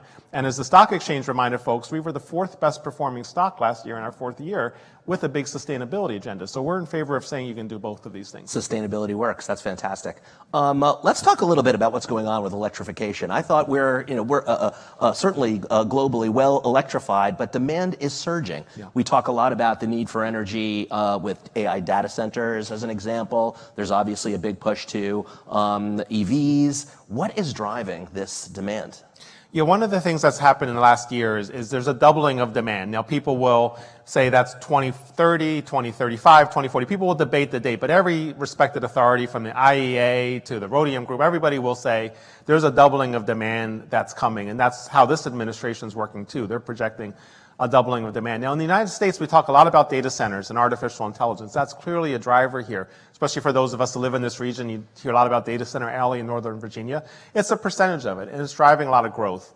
But the reality is the world has woken up to saying we need energy. I think the war in Ukraine was a very significant kind of wake-up call for the planet that we are operating with no margin of error for electricity. And if we want to grow our economies, if we want to have economic growth, electricity is core to that. So we're in this age of electrification.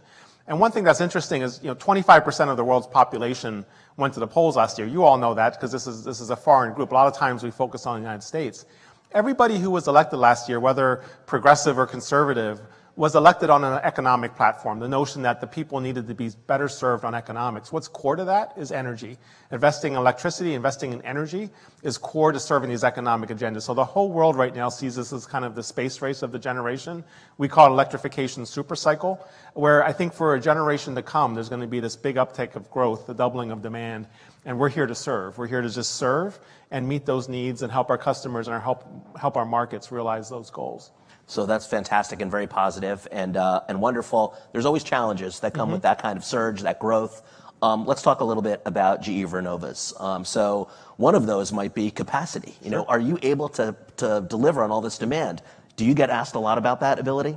Yeah, this is our CEO.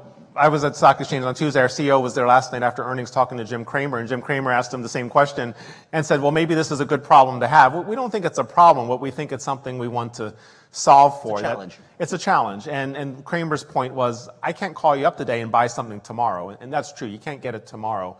If you called us up today, you're probably getting your product in 2028, whether that's a gas turbine or electrification equipment. We'll start looking at 2029 this year. So as a company, this is our number one challenge as a leadership team. We're working 24 hours a day to meet the capacity, to meet the demands, because we see the urgency. We want to work hard. We want to work with urgency, but we have a lot of optimism. So I'll give you one example. We've announced $8 billion in capital investments over the next few years. Earlier this year, we announced $600 million in the United States. One of our factories alone, Greenville, South Carolina, makes gas turbines, and the world is really looking for these gas turbines right now. In 3 years, we're going to go from being able to make about 16 gigawatts of gas turbines to 20 gigawatts, really to 30 gigawatts in 3 years. So almost a doubling of capacity. That involves 500 new heavy-duty machines. It involves hiring hundreds of new people, running more shifts, supply chain issues, but also involves something called lean. How can you be efficient with your manufacturing? Our gas turbines traverse the factory floor about 3 miles from beginning to end. By the time we're done, they're going to go 50 meters. So we're looking at everything, investments, more machines, more people, but even just our whole manufacturing process to meet this doubling of demand. And we're doing this all over the world in all of our factories to address the capacity point, the most important thing we're doing. Let's talk about other challenges. You mentioned the workforce and your hiring focus. How, do you go to gas turbine construction school? How do you learn how to create these products, and how are you finding that workforce? That's a big debate right now going on with the tariff discussion. Can we reshore manufacturing? Do we have the skills and the capability to do that? This is a highly technical type of product of manufacturing. How are you meeting that challenge? First of all, is there a workforce challenge, and how are you addressing it? There always is a workforce challenge, and that's part of the supply chain. So, a lot of policy focuses on how do you put more electrons on the grid, where our business is about making the machines that put the electrons on the grid. But we have to go a step forward. We need the people to build the machines that put the electrons on the grid. So we have to think all the way back. And the reality is, policies for some time have not suggested that this was a growth opportunity for people to spend their careers. That is now becoming the case, and we feel very strongly about being that source of relentless optimism. So we're doing a lot to invest in this space. We just reached an agreement with MIT where we're investing $50 million on their campus, but we're also going to trade schools, community schools, schools in underserved communities, and investing to make sure we have that pipeline of the next generation of leaders here. Because I believe that people, can spend their careers as being part of the solution. There's not a lot of optimistic messages out there in this space. We're trying to be a voice of optimism because we want people to come work for us. Social media is great, but come work for us and have a real impact on the world, help be part of the solution. And it's not just people, even things like castings. Like, we struggle in this country to even cast equipment and supply chain equipment at this scale. So we've got to bring back castings. We've got to encourage plumbers and electricians, all the things that it takes to build this infrastructure. But that's certainly core. Just like we're building factories, we're building that pipeline of training as well. That's fascinating. Let's talk a little bit about policy. You brought up policy that works. What current policies enabling or hindering in the growth of the energy sector? Open question. We can get into permitting reform, et cetera. Sure. But what from where you sit right now, what do we need to focus on and look at? I think we have tailwinds and we have headwinds. I think we have more tailwinds than headwinds these days. Like, one of the biggest tailwinds is 25% of the world went to the polls. And one of the things we're seeing is everybody right now recognizes energy and electrification is a priority on the agenda. We've talked about the energy transition. We've picked winners or losers. I think we've moved on from that. I think this is a game of addition. not subtraction at this point. The world needs it all. And the world is kind of united. Like, we need to electrify the planet. We need it all. And we're going to decarbonize it over time. We can show how you do that. So from a tailwind perspective, the stars are lining up towards the momentum. From a headwind perspective, the implementation doesn't always align with the best of intentions. So you talked about permitting. I think the Interior Department just issued something yesterday on permitting reform, but permitting in many places of the world is a challenge. And I go to a place like Saudi Arabia a couple of weeks ago.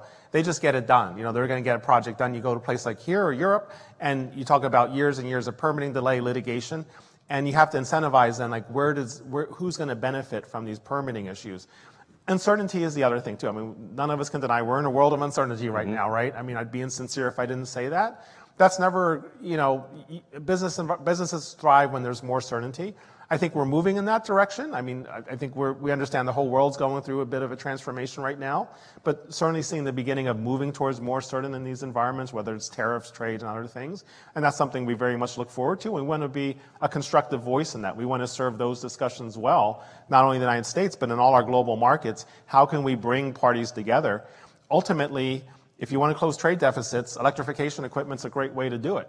And so how can we be a constructive voice to serve all of these markets together? That's a really great point. Let's. I don't want this conversation to end without talking about innovation. Yeah. I mentioned earlier small modular nuclear reactors. Maybe you could talk about those, why that's catching on, but just generally about GE Vernova and innovation and barriers that you need to overcome there. And what are you excited about? What technologies are you excited about going forward? So innovation's always been core, going back to Thomas Edison. We've always been a company that uses innovation to lift up prosperity for people. So right now we're focused on delivering the technology the world needs, whether those are gas turbines, wind turbines, upgrading our nuclear equipment, electrification equipment. But we have to be thinking about the breakthrough technologies at the same time that get commercialized next decade. Hydrogen, carbon capture, ammonia, direct air capture. But SMRs, small modular reactors, are kind of like front and center in this discussion of breakthrough technologies for a lot of reasons. First of all, the world is betting on nuclear again. Over the last couple of years, going back to COP28, there's a projection of a tripling of nuclear.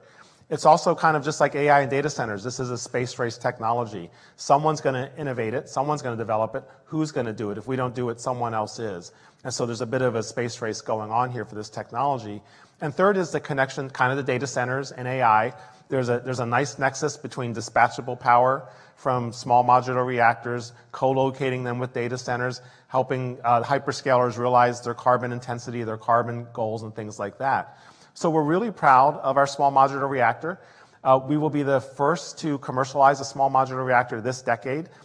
We just got a license to construct, the first in the Western world to have a license to construct up in Darlington, Canada, and very much talking through partnerships with the Trump administration, with people like Governor Youngkin, other state leaders, hyperscalers, and energy providers, excuse me, to make sure the U.S. is delivering and being very aggressive at leading kind of the SMR technology, not only for the U.S., but for our friends and allies and partnerships, because this is a very coveted technology. Since you bring up Canada and SMRs and this new reactor launch in Canada, how did and you talked about geopolitics and trade and gas turbines and the like and electrification equipment playing a role in that. How is that working right now with Canada and the U.S. and this what sounds like a real breakthrough deal in North America? You know, I mentioned our goal is to be a force for good and hopefully smoothing out some of these discussions. I think we have the opportunity. I think Canada is a good example.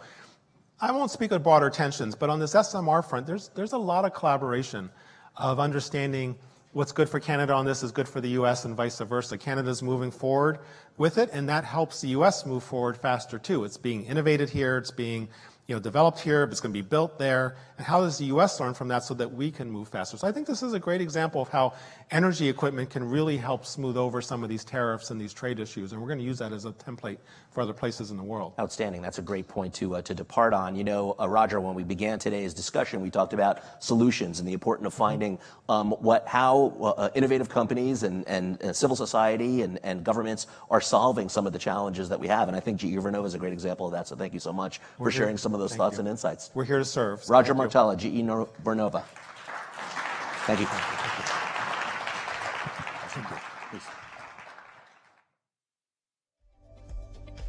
Next, please welcome to the stage TC Energy Director of Policy, Edward Burrier. the Institute of Energy Economics Japan Chief Economist and Managing Director, Dr. Ken Koyama, and U.S. State Department Acting Deputy Assistant Secretary for Energy Resources, Stephen Banks, for a conversation with FP's Allison Carlson on energy security and policy. Great, thank you all for joining us and getting to follow an exciting conversation about SMRs, which I'm fascinated by personally, I must say.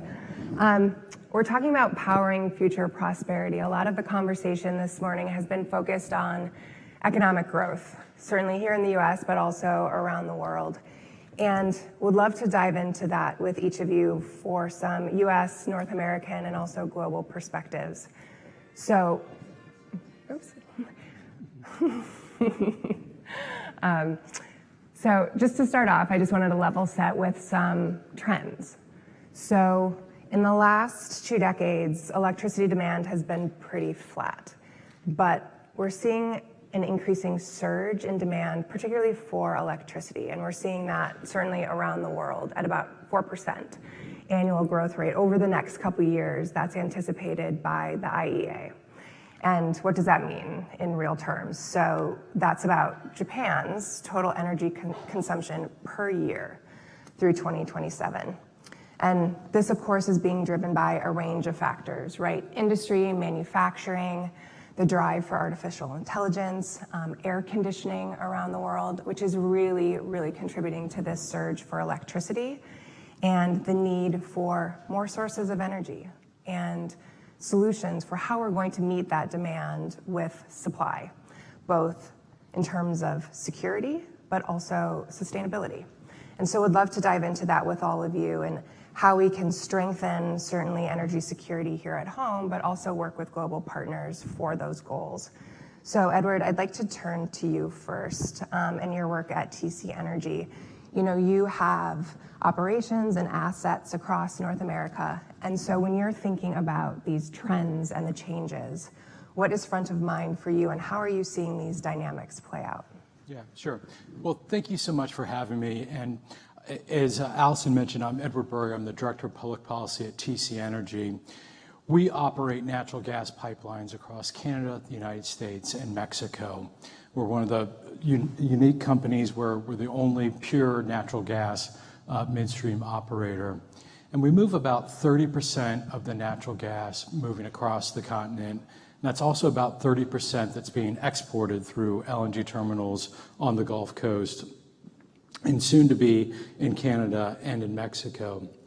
And I think, Allison, to your point, it has been a tremendous change over the past couple of years from things being very stagnant and flat and it's just a complete hockey stick where the demand is going off the charts. And on our system, the pipelines are full. We are at max capacity, and that's today. And so if you're looking out into the future, where it's the demand's coming from AI data centers, increased manufacturing, and cryptocurrencies, all the things that we're thinking about of the economy of the future, that is this, as one colleague put it, it's the always-on economy. Like these assets need power constantly. In the data center aspect, people talk about the 5 nines. Data centers need energy 99.999% of the time. And so when you look at the energy landscape, we need more of everything, but we also need more of reliable, consistent, dispatchable power. And a lot of times that's going to be backed up by natural gas. Thank you for that. And I think there are a lot of people in the audience that are thinking through how are we going to meet this demand, in particular for data centers, which are being invested in not only in the US, but around the world, and how to meet that demand specifically when they do require firm power and dispatchable power, to your point. And so thank you for sort of level setting with us about supply and that the pipelines are full and where do we need to go from here. I'd like to turn to you, Stephen, when we're talking about energy security. And I know the US administration has a focus on energy dominance, which certainly means a great deal of focus on strengthening U.S. capacity and U.S. security, but also a role for the U.S. to play in terms of energy in the rest of the world. So I'd like for you to comment on that. But first, I'd like to ask, if I may, you're coming into this role in the State Department, and what have you been up to the last nearly 100 days? And what are your priorities as they relate to energy and natural resources?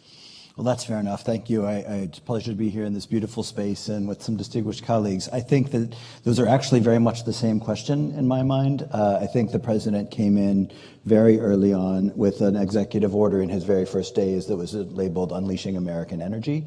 And that really has been our marching orders for those of us who follow the energy file in the State Department from day one. Obviously, there's other aspects of the government that have the domestic side of that file in the Energy Department, the Interior Department, the National Energy Dominance Council. But we at the State Department on the energy side have really taken up the challenge of markets and exports. I think LNG is very much at the heart of that. Also civil nuclear, you mentioned SMR in the prior panel.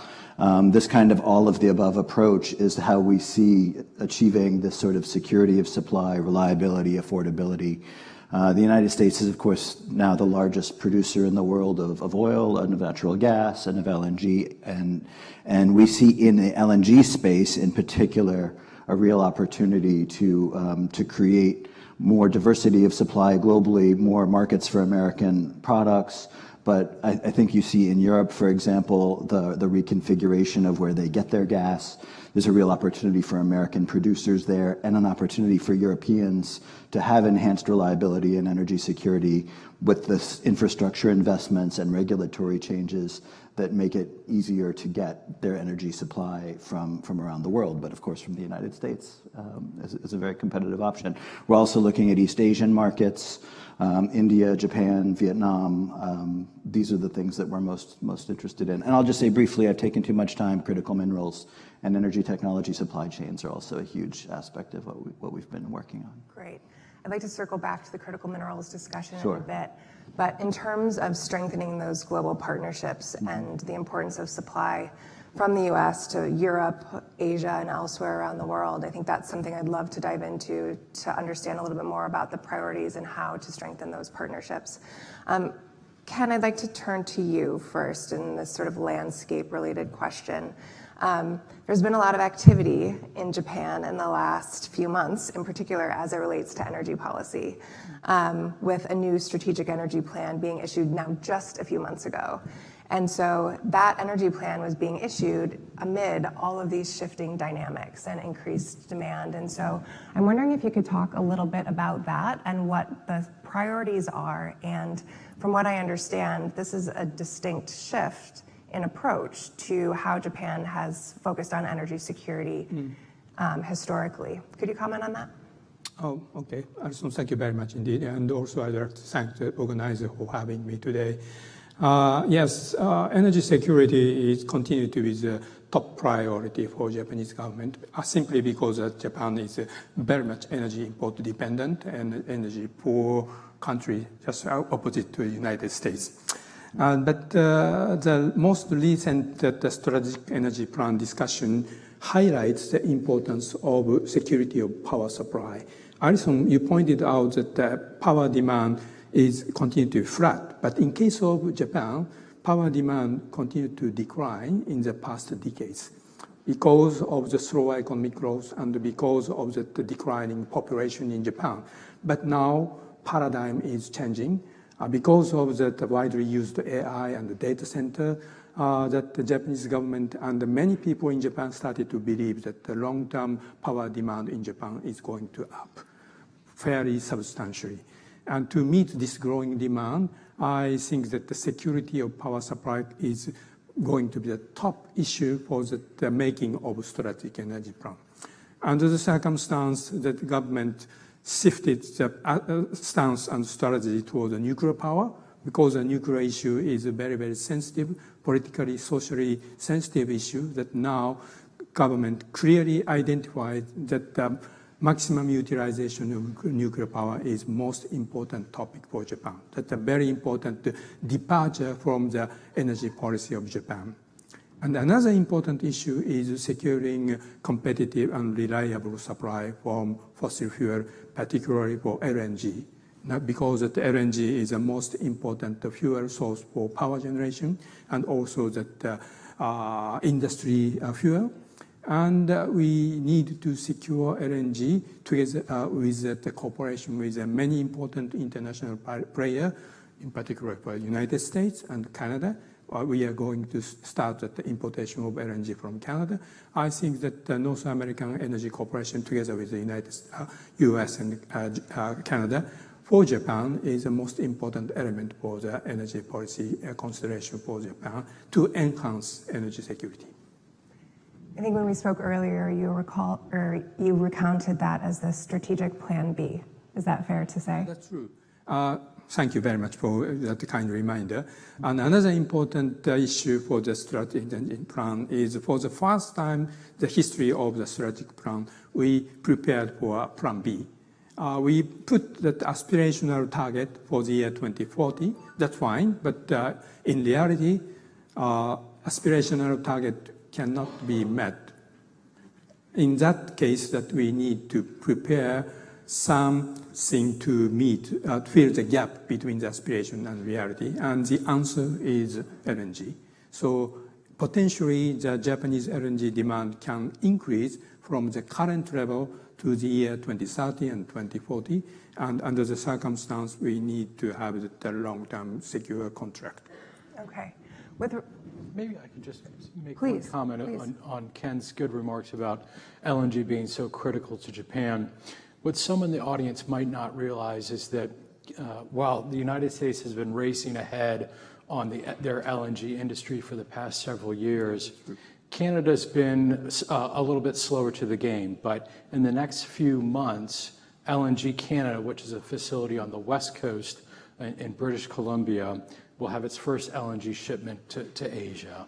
And we have the pipeline, Coastal GasLink, that goes across the Rocky Mountains that connects to this facility. And last week in Toronto, my CEO set out a speech where he set the goal he said Canada can be the #1 LNG exporter to Asia. And that's quite an ambitious goal, but I think we're at the beginning of a new dawn of LNG exports from Canada on the West Coast. And that means the U.S. and Canada working together. These are, until Alaska LNG comes online, Canada's going to be critical. It not only avoids the choke point of the Panama Canal, but the flashpoint of the South China Sea or the Straits of Hormuz. And it's half the time and a straight shot to our key allies. So I think that's a very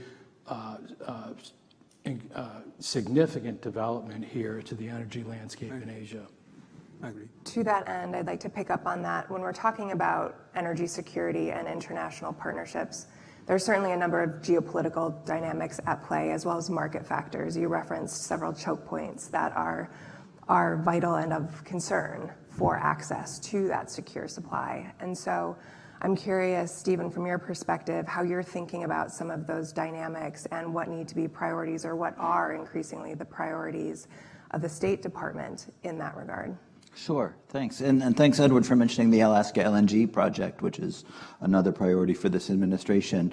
We're really focusing on trying to get increased investment and demand signals, long-term contracts for U.S. LNG projects to build out that infrastructure, including in Alaska as an important one for the East Asian market. You make a good point about the Canadian ability to participate there as well. And I think we're seeing a lot of international cross investments in this space as the LNG sector grows. And I think that we see the LNG sector in some ways as really meeting the moment in terms of the mushrooming power demand, the reliability, the cost, the affordability, the availability. We just need to continue to build out that infrastructure. And then also from the diplomatic side, we work with different international partners on the regulatory environment and making sure that American producers get equal treatment, fair treatment compared to others. And a lot of times that involves regulatory regimes that were not designed to disadvantage the United States necessarily, but may have the unintended effect of doing so. So we're looking at those kinds of things as well in different markets. Great.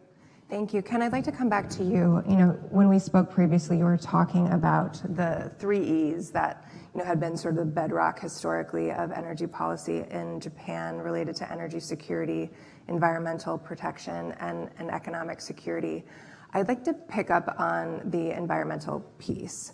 I know there is a transition to LNG and also I think questions surrounding how can this expansion of supply really focus on the needs for sustainability as well. And so I'm curious about how you're thinking about that. And when you were part of the discussions about energy policy in Japan and meeting with a number of stakeholders to that end, how are you balancing those dynamics? Of course, that the balancing that the 3E, that energy security, environment, and economic efficiency is important, but in my understanding that the recent version of strategic energy plan clearly prioritize energy security and followed by environment and economic security. So energy security is one most important issue. But as I mentioned, that in terms of that environment target, we still commit to that 2050 carbon neutrality target. And on the line of that carbon neutrality, the Japanese government put the target of reducing CO2 emission by 73% in the year 2040. I think it's really, really challenging, but the government is trying to commit it and to work together. The private companies' cooperation is important. To do that, we need a contribution from renewable energy, nuclear power, and some other clean energy technology like LNG and hydrogen and ammonia. But as I mentioned, this is an aspirational target. That's why this aspirational challenging target, I would say that we should need to make a maximum effort to reach this target. But if and when we cannot reach this aspirational target, we need to protect the Japanese society and market. That's why additional volume of LNG need to be supplied to Japan. And in that case, that the CO2 emission can be higher than that aspirational target. But at the same time, we need to survive for the very competitive international environment. And that's important issues. And just 1 minute to echo that Edward and Stephen's point in terms of the North American importance of LNG. Clearly, there is an advantage of the west coast of North American LNG has a shorter distance to travel to Asia and avoidance of choke point like Panama Canal or others. So Japanese and probably Asian market will appreciate these advantages. But at the same time, that I do hope that the final landed price of LNG coming to Japan or Asian market is as competitive as other suppliers in the world. That will be, and to realize that we can work together, and to find out possible solution from the government and industry level. And also, I understand that the potential for US LNG, Canadian LNG is so huge. I think that the Asian market development itself is important. Japanese market, Korean market, Chinese market is important. But I think that the future growth will come from ASEAN or India and other emerging markets. So Japanese government and industry will be committed to become a kind of gateway for the developing Asian market for US and Canadian LNG.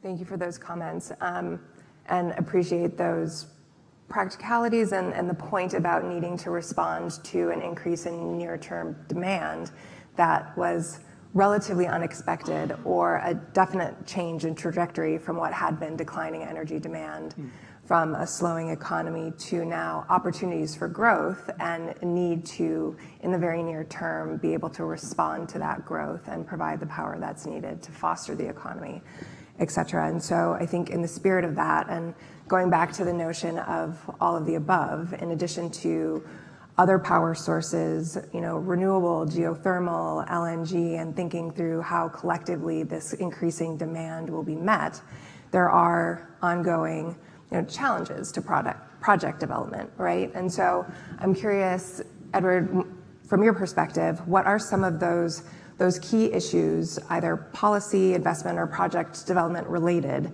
that you foresee needing to be addressed to really catalyze that capacity expansion, but also with the recognition that it needs to be done sustainably? Yeah, sure. No, that's a very good question. I mean, I have wondered myself, just kind of looking at the statistics of all this demand, just how, with the current system that we have, will it be built in time to meet the demand? And I think it's a fair, open question, to be honest. I was at a different event yesterday, and one of the panelists used the term that we need to disrupt the current system that we have for bringing new power system online in the United States. And she meant that in a good way. What we have in this country and in North America, it's not a problem of the resources. We have the resources. It's often, and we have the demand. It's really kind of getting it from point A to point B, connecting the supply to the demand centers. And I know many people will talk about the permitting reform that we need, which is obvious, and the administration is going to be quite aggressive in pushing quicker timelines on that. But that's one piece of the puzzle. I think you need the permitting, you need some sort of judicial reform, but we need clear rules of the roads for investors. So a successful renegotiation of USMCA will be very welcome. In Canada, I think one of the problems that the industry has faced there in recent years is just the regulation on top of regulation created an environment where it was pushing investment away rather when we need an environment where you're pulling investment in.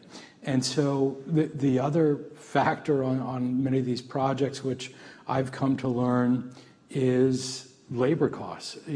Often, sometimes it's the permitting. Once you get those things in line, sometimes just having that skilled labor that you need is another different element. So there's many kind of different factors that go into this. I know people kind of gravitate to the timelines and permitting, which is really important, but it's always going to be a mix of all these different factors.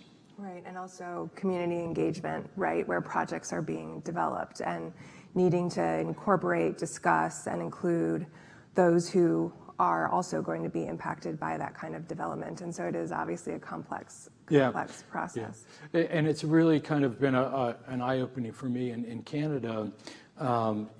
We have a quite leaned very forward on our Indigenous engagement. And part of these projects that I was mentioning in British Columbia, they are being done with the cooperation of the local First Nations, and they actually, the second one that will come online is majority Indigenous-owned equity in the project, and I think it's the world's first energy project that's majority Indigenous owned, and the chief of the Haisla Nation, I've seen her on different panels talk about how she has to used to worry about their community managing poverty. Now they are trying to learn how to manage wealth because of these projects. So it's a really exciting development, but you're right, these engagements are so critical. Yeah, thank you for that story and shining a light on that example. I think it's a really important one about how to engage, and also in different capacities and different way as the economic and social environment is changing, and how to make sure there's energy security, reliability, affordability. I think that's a big question too. I know we were talking about data centers earlier, and the build out of data centers and that demand, there are often questions with those projects. How is that going to affect rates? And then how is that going to be managed such that there isn't rate escalation for ratepayers in a way that adversely impacts them in this context of growth. We have a few minutes left, and I'd like to circle back to the comment on critical minerals. It's definitely of interest to our audience. It's something we've done research on, and the supply chains that are necessary for that, as well as responsible development. And so clearly there are opportunities for investment, growth, and development as it relates to critical minerals, specifically around the world. And so I'd like to turn back to you, Stephen. I know this has been a focus of the administration, both the first Trump administration, also through Biden, but also now in the second administration. How are you focusing on that, and what will be the next steps in your strategy? Sure. Yeah, I think, as you said, this has been an area of increasing focus over a period of years. We've seen over more than a decade that China has really invested in a very strategic way in their critical mineral supply chain to a point of achieving an undue role in global markets for critical minerals, which is worrisome for the rest of us, particularly as they're starting to use those capabilities in a kind of a weaponized way or in a political way. So we are trying to, the president has also done an executive action on critical minerals and developing our resources here in the United States. But in addition, we don't have all the minerals we need in this country, as everybody here well knows. So we have to work in concert with partners and friends and allies around the world to have a more methodical approach to open the door to figure out how we can secure these minerals for U.S.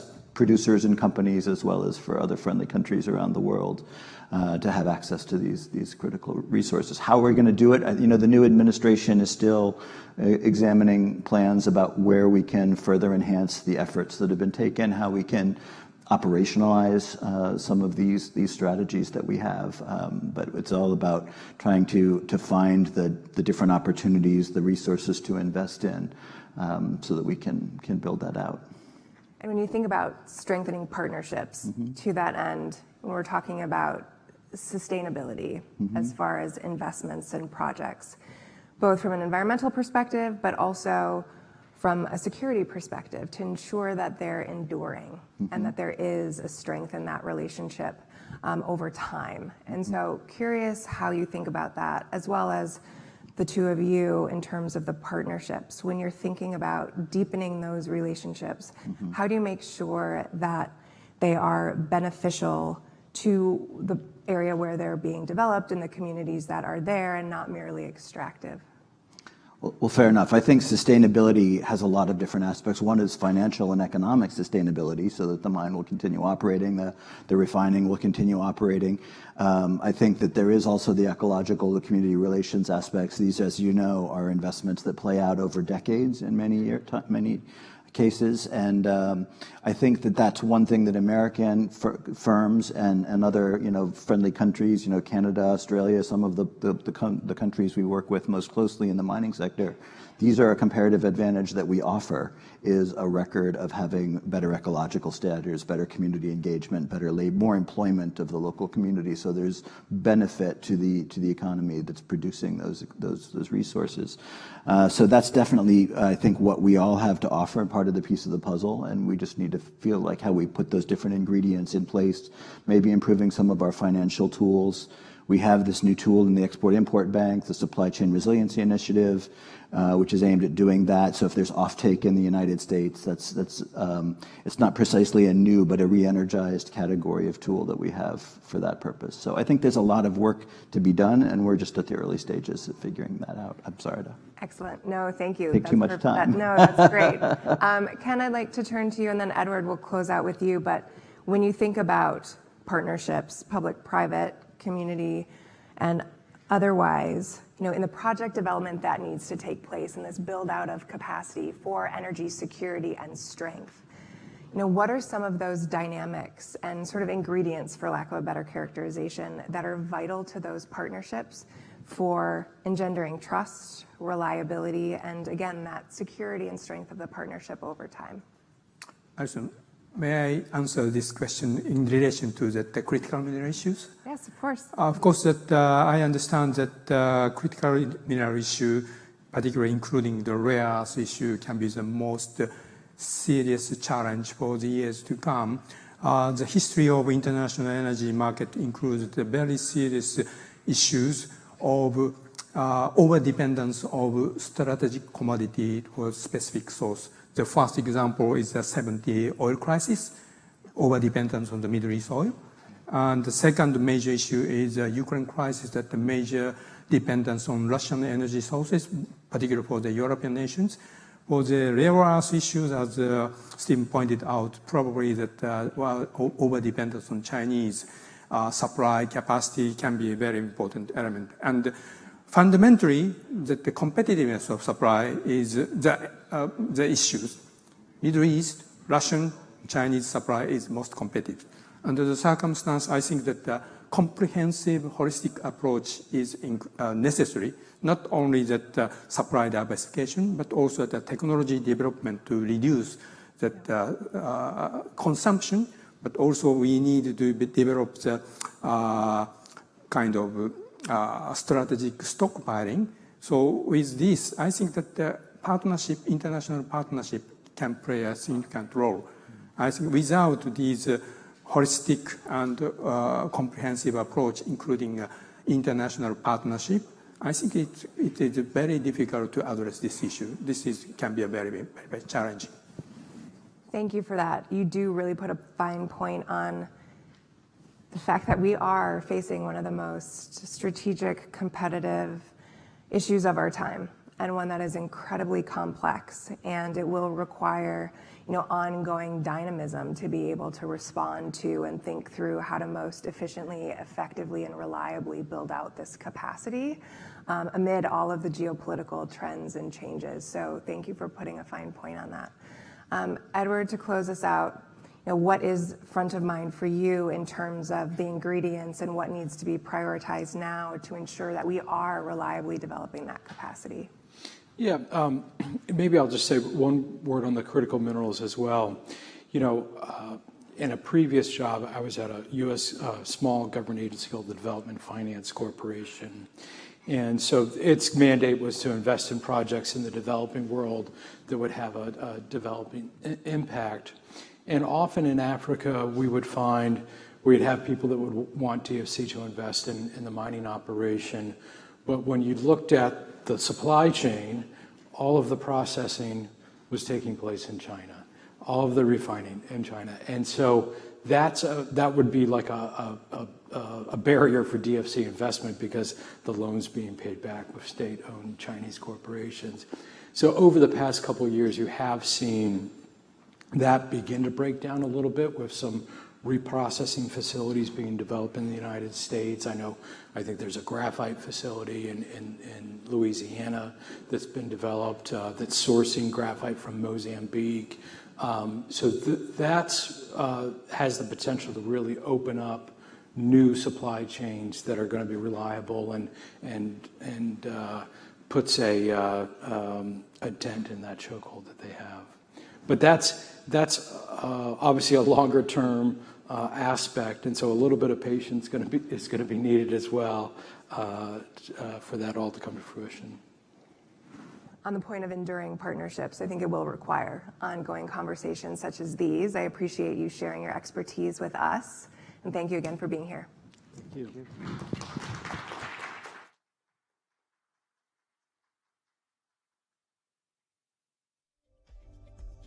Please now welcome to the stage the Greek Minister of National Economy and Finance, Kyriakos Pyrrhikakis, for a conversation with FP's Andrew Solinger on building stable economies in moments of global uncertainty.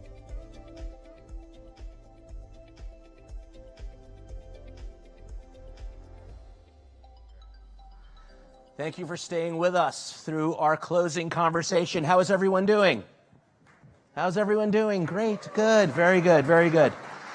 So I'm very excited to lift the energy a little bit with the new Minister of Economy from Greece. Thank you so much for joining us today. It's fantastic. We have been all morning long talking about solutions, positivity. There's a lot of negativity, concern, challenge, change in the world today.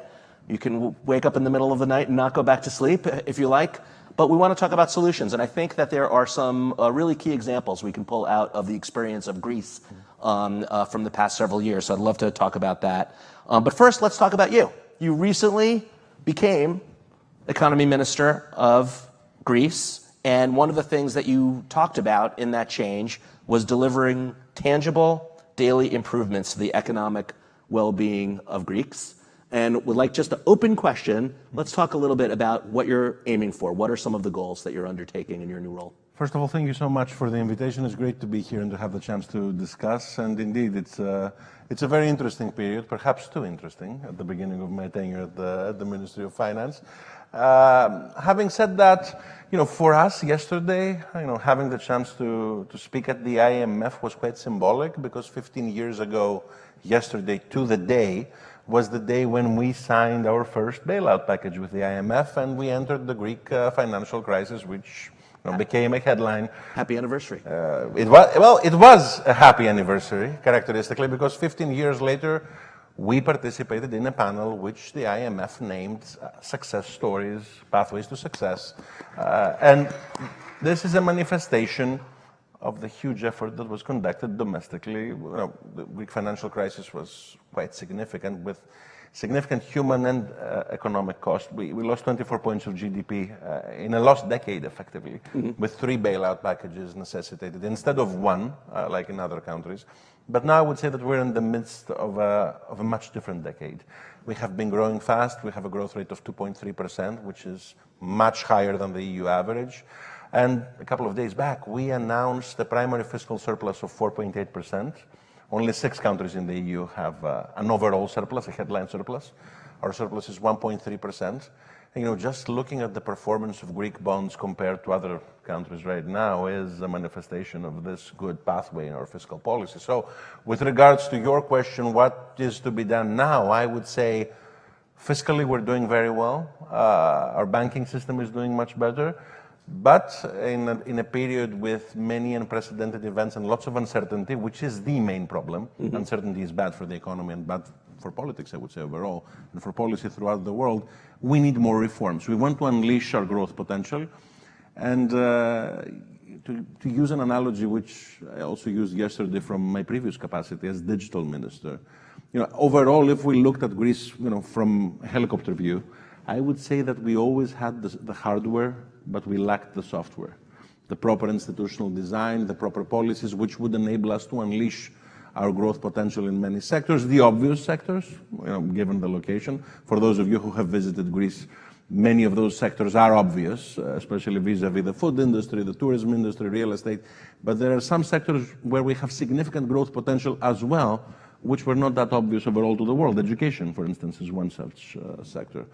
We recently passed a law which allows for the establishment of private universities in Greece, which might sound odd to this audience. We were once one country amongst the very few, actually 2 in the world, which didn't allow for the foundation of private universities. We only had public universities. Solely such a policy unleashes, apart from the educational value of it, unleashes growth potential. There is a study which showcases that the added growth that we will have on our annual GDP will start at 0.6% and has the potential to reach 1.7% in 10 years. So those types of reforms where growth pockets are unleashed and red tape is eliminated at the same time, this mix of things, while being at the same time fiscally prudent, I say, is the recipe for further success. So I want to dig into that a little bit and definitely come back to digitization and education and workforce as well. But I did not mean that ironically. Congratulations on that anniversary and on being recognized for the incredible improvements in the Greek economy over this time. Right now, you mentioned uncertainty. We are heading into what many analysts, economists, and government figures predict and agree will be an economic downturn. Greece has lived through this before, obviously. And by the way, I want to add to your accolades, you were recently upgraded by S&P, your bonds, both long and short-term local and foreign currency, citing your unwavering fiscal discipline. So good marks. What are the lessons learned over this period from Greece? And you just started hinting at that right now, discipline, et cetera, that will take us all through the globe through this period of economic downturn, which is very likely to come? Well, first of all, one thing that everyone needs to metabolize and I would say further understand is if you have negative headwinds, you need to have positive tailwinds. You need to start thinking about what you can do with your internal reforms and unleashing growth potential within each country in order to counter that effect. I mean, if we look at the European Union right now, what is the core debate of the European Union, apart from the whole discussion about tariffs and the negotiation that we're about to have or that we are having right now? Internally, we speak about removing barriers between member states of the European Union. Everyone is speaking about the Draghi report, everyone is speaking about the Letta report. What do those reports say for those who are not accustomed to the specific types of policies that they prescribe? We have barriers between member states in the EU which do not exist, for instance, between states in the United States. Those barriers are equivalent to having a tariff. They're equivalent to 110% in the services sectors. They're equivalent to 45% in manufacturing. So what do we need to do as Europeans? Remove those barriers. What should we be doing as member states of the EU internally? Remove our internal bureaucracy and our internal barriers. So this is one mindset change that needs to take place, I would say, in every country. The other mindset change has to do with fiscal prudence, because for us, after having experienced the lost decade, I would say that prudent fiscal policy is much more than a policy. It's a regime. It's ingrained in our, I would say, political DNA right now, because if you have experienced the loss of 24 points of GDP in the economy, the American financial crisis in 1929 was 25 points of GDP, 25, 26. So you can understand the magnitude of this 100 years later in a very different globalized environment. The magnitude and the scope of the impact was huge for every Greek. So we have fully understood the cost of that specific crisis, and we have fully understood which policies were wrong and which led to it. And this is what we should never repeat. As the quote says, those who don't remember the past are condemned to relive it. We don't plan to relive it. Very good points. You speak very well. Also, I'd like to dig into austerity versus growth policies. So we actually had a panel here an hour or two ago with Open Society Foundations about the Jubilee year. And the Pope, may he rest in peace, spoke of debt forgiveness as a key element and construct of that.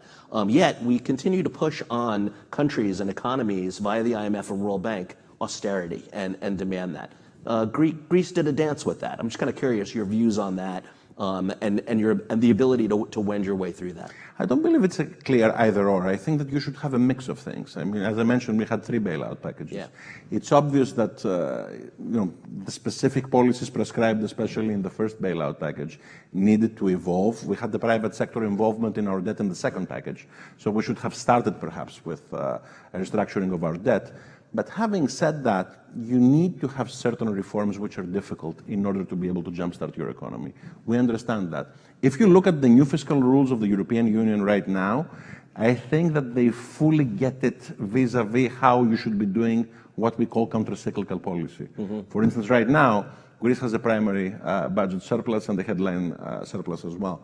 What are the new EU rules of fiscal policy? That you can spend a specific amount of funds every year, regardless of your performance vis-a-vis the primary deficit. The rest you use for debt repayment, which is good. You save for difficult times, but you keep spending the same amount in a difficult year. Why? In order to have fiscal expansion, effectively, and work counter-cyclically. More or less, this is the spirit of what John Maynard Keynes wrote 100 years back. You are fiscally prudent in good times in order to be fiscally expansive in difficult times. More or less, the mix works better than anything else. Okay, great. That's fantastic. Let's come back to digitization. You brought that up. You were very focused on that when you were Minister of Digital Governance. Maybe you could tell us a little bit about the importance of that to Greece in driving investment and entrepreneurship nationally, and where you are in Greece's digital transformation. Well, digital transformation overall is perceived to be perhaps the most popular reform that the government of Kyriakos Mitsotakis has done in the last 6 years, because it encompasses everything. It's part of our economic story as well, of our fiscal story as well. Because if you look at what was written on Greece in the decade of the financial crisis that we had, there was a big debate on tax evasion. There was a big debate on the informal economy. So we have managed to capture half of our lost VAT, value-added tax, which was the core element of tax evasion in Greece. This was done by a smart implementation of digital technologies in the economy, together, of course, with good policies, together with good and proper institutional design. The core policy was the development of a platform. The platform is called gov.gr. We integrated digital services there. We now have more than 2,000 services offered digitally through that platform. It's perceived to be one of the 2 biggest reforms in a recent poll in the history of our country. If I remember the polling, since we're at the court of public opinion, yes. as the room suggests, the establishment of our national health system has 89% positive ratings in Greece. The establishment of gov.gr has 88%. It's perceived to be the second most important reform, even though the platform is not really a reform, but it's a reform-ish in the history of our country, exactly because we changed the way our government, our state, interacts with citizens and corporations. And to give you a sense of measure, the European Union has an index. It's called the Digital Maps Our Performance across digital interactions with citizens and corporations. We were last or first to last, second to last in 2019 when we started. In 4 years, we're above the EU average in just 4 years. And once all the projects that we're currently implementing through the RRF, the post-COVID reconstruction funds of the EU, kick in and they're fully implemented, full electronic patient records, full digital system in taxation, I guess we will be top 5 in the European Union. And in a country which was perceived to be the most bureaucratic country of the OECD, let me give you one example. Once we were starting this policy of digitization, what we were looking at was life events. From the birth of a child to the passing of a loved one, you have bureaucratic interactions with your government, with your state, with your federal government here, etc. How many steps each one of those events entails is a manifestation of how bureaucratic your country is. So once a child was born in Greece, you had 5 steps. The parents of the child needed to visit 5 different public services. Once you lose someone you love, the steps were 12, effectively making it more difficult to die in Greece rather than to get born in Greece. But interestingly enough, you needed to change the processes in both the books of law and the screens of code. And we did that for 2,000 services. Now the plan is to do it overall. We have mapped effectively how many services we overall offer. There are 5,500. I think we're the only country that has done this mapping through another platform. And we now plan to start eliminating them in order to further catalyze the economy, in order to further catalyze trust on behalf of citizens towards the state. Minister, does this sound like government efficiency? Can I use that term? Absolutely. Government efficiency is a positive terminology. It's a positive term. Government should think about being effective. But, terminologies, I would say, are the north in a compass. Every country should develop its own map, commensurate with its value system, commensurate with what we believe is more effective vis-a-vis attaining that goal. I think they named the right guy, finance minister here, Greece. That's very good and a great way to think about that. I have one last question for you. We're almost out of time. Greece suffered a brain drain as part of 15 years ago, as part of the economic collapse. A brilliant entrepreneurial population. What have you done? How well have you done on repatriating and creating a brain gain, bringing that group, that cohort back to Greece? Or is that a problem? Are there new cohorts? And I'm wondering if you look at that and statistically. It's very difficult to have a direct sense of numbers because within the European Union, it's difficult to measure it. Yeah. But overall, we have a sense. I'm going to repeat myself a little bit because I had the chance to mention this yesterday at the IMF panel. There was an article by Tom Friedman when we signed our first bailout, ending specifically with your question, saying that, no, Greece is now entering a crisis. I'm not going to be looking at the performance of Greek bonds. I'm going to be looking at what young Greeks do. If you see them leaving, start selling. If you see them staying or coming back, start buying. Well, they have started coming back. This was more acute during the COVID lockdowns. We saw many Greeks coming back and working via Zoom or Teams with their companies back to the United States or back to the United Kingdom or other European countries.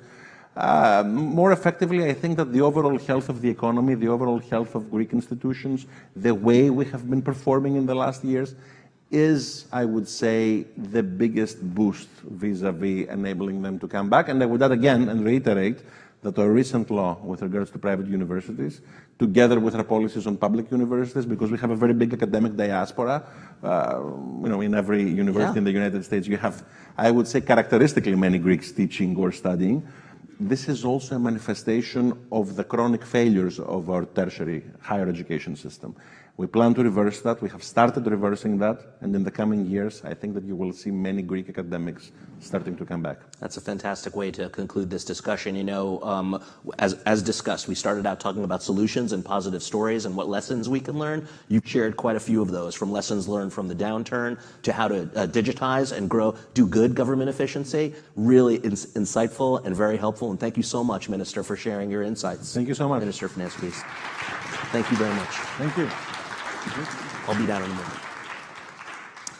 So that draws to a conclusion our morning and the Solution Summit. So thank you so much for staying with us, both here in person and virtually. Thank you again. I did this at the beginning of the session. I'm gonna try again. I asked, how many people subscribe to FP? Let's see the hands go up if you took out that subscription. You can use the QR code on the back of your postcard on your table if you haven't. So thank you for subscribing, those of you who did. I wanted to mention that we have a few more events coming up. We are going to be next month at the World Health Assembly doing our Global Health Forum in Geneva. We're going to be at the NATO Summit in June in The Hague.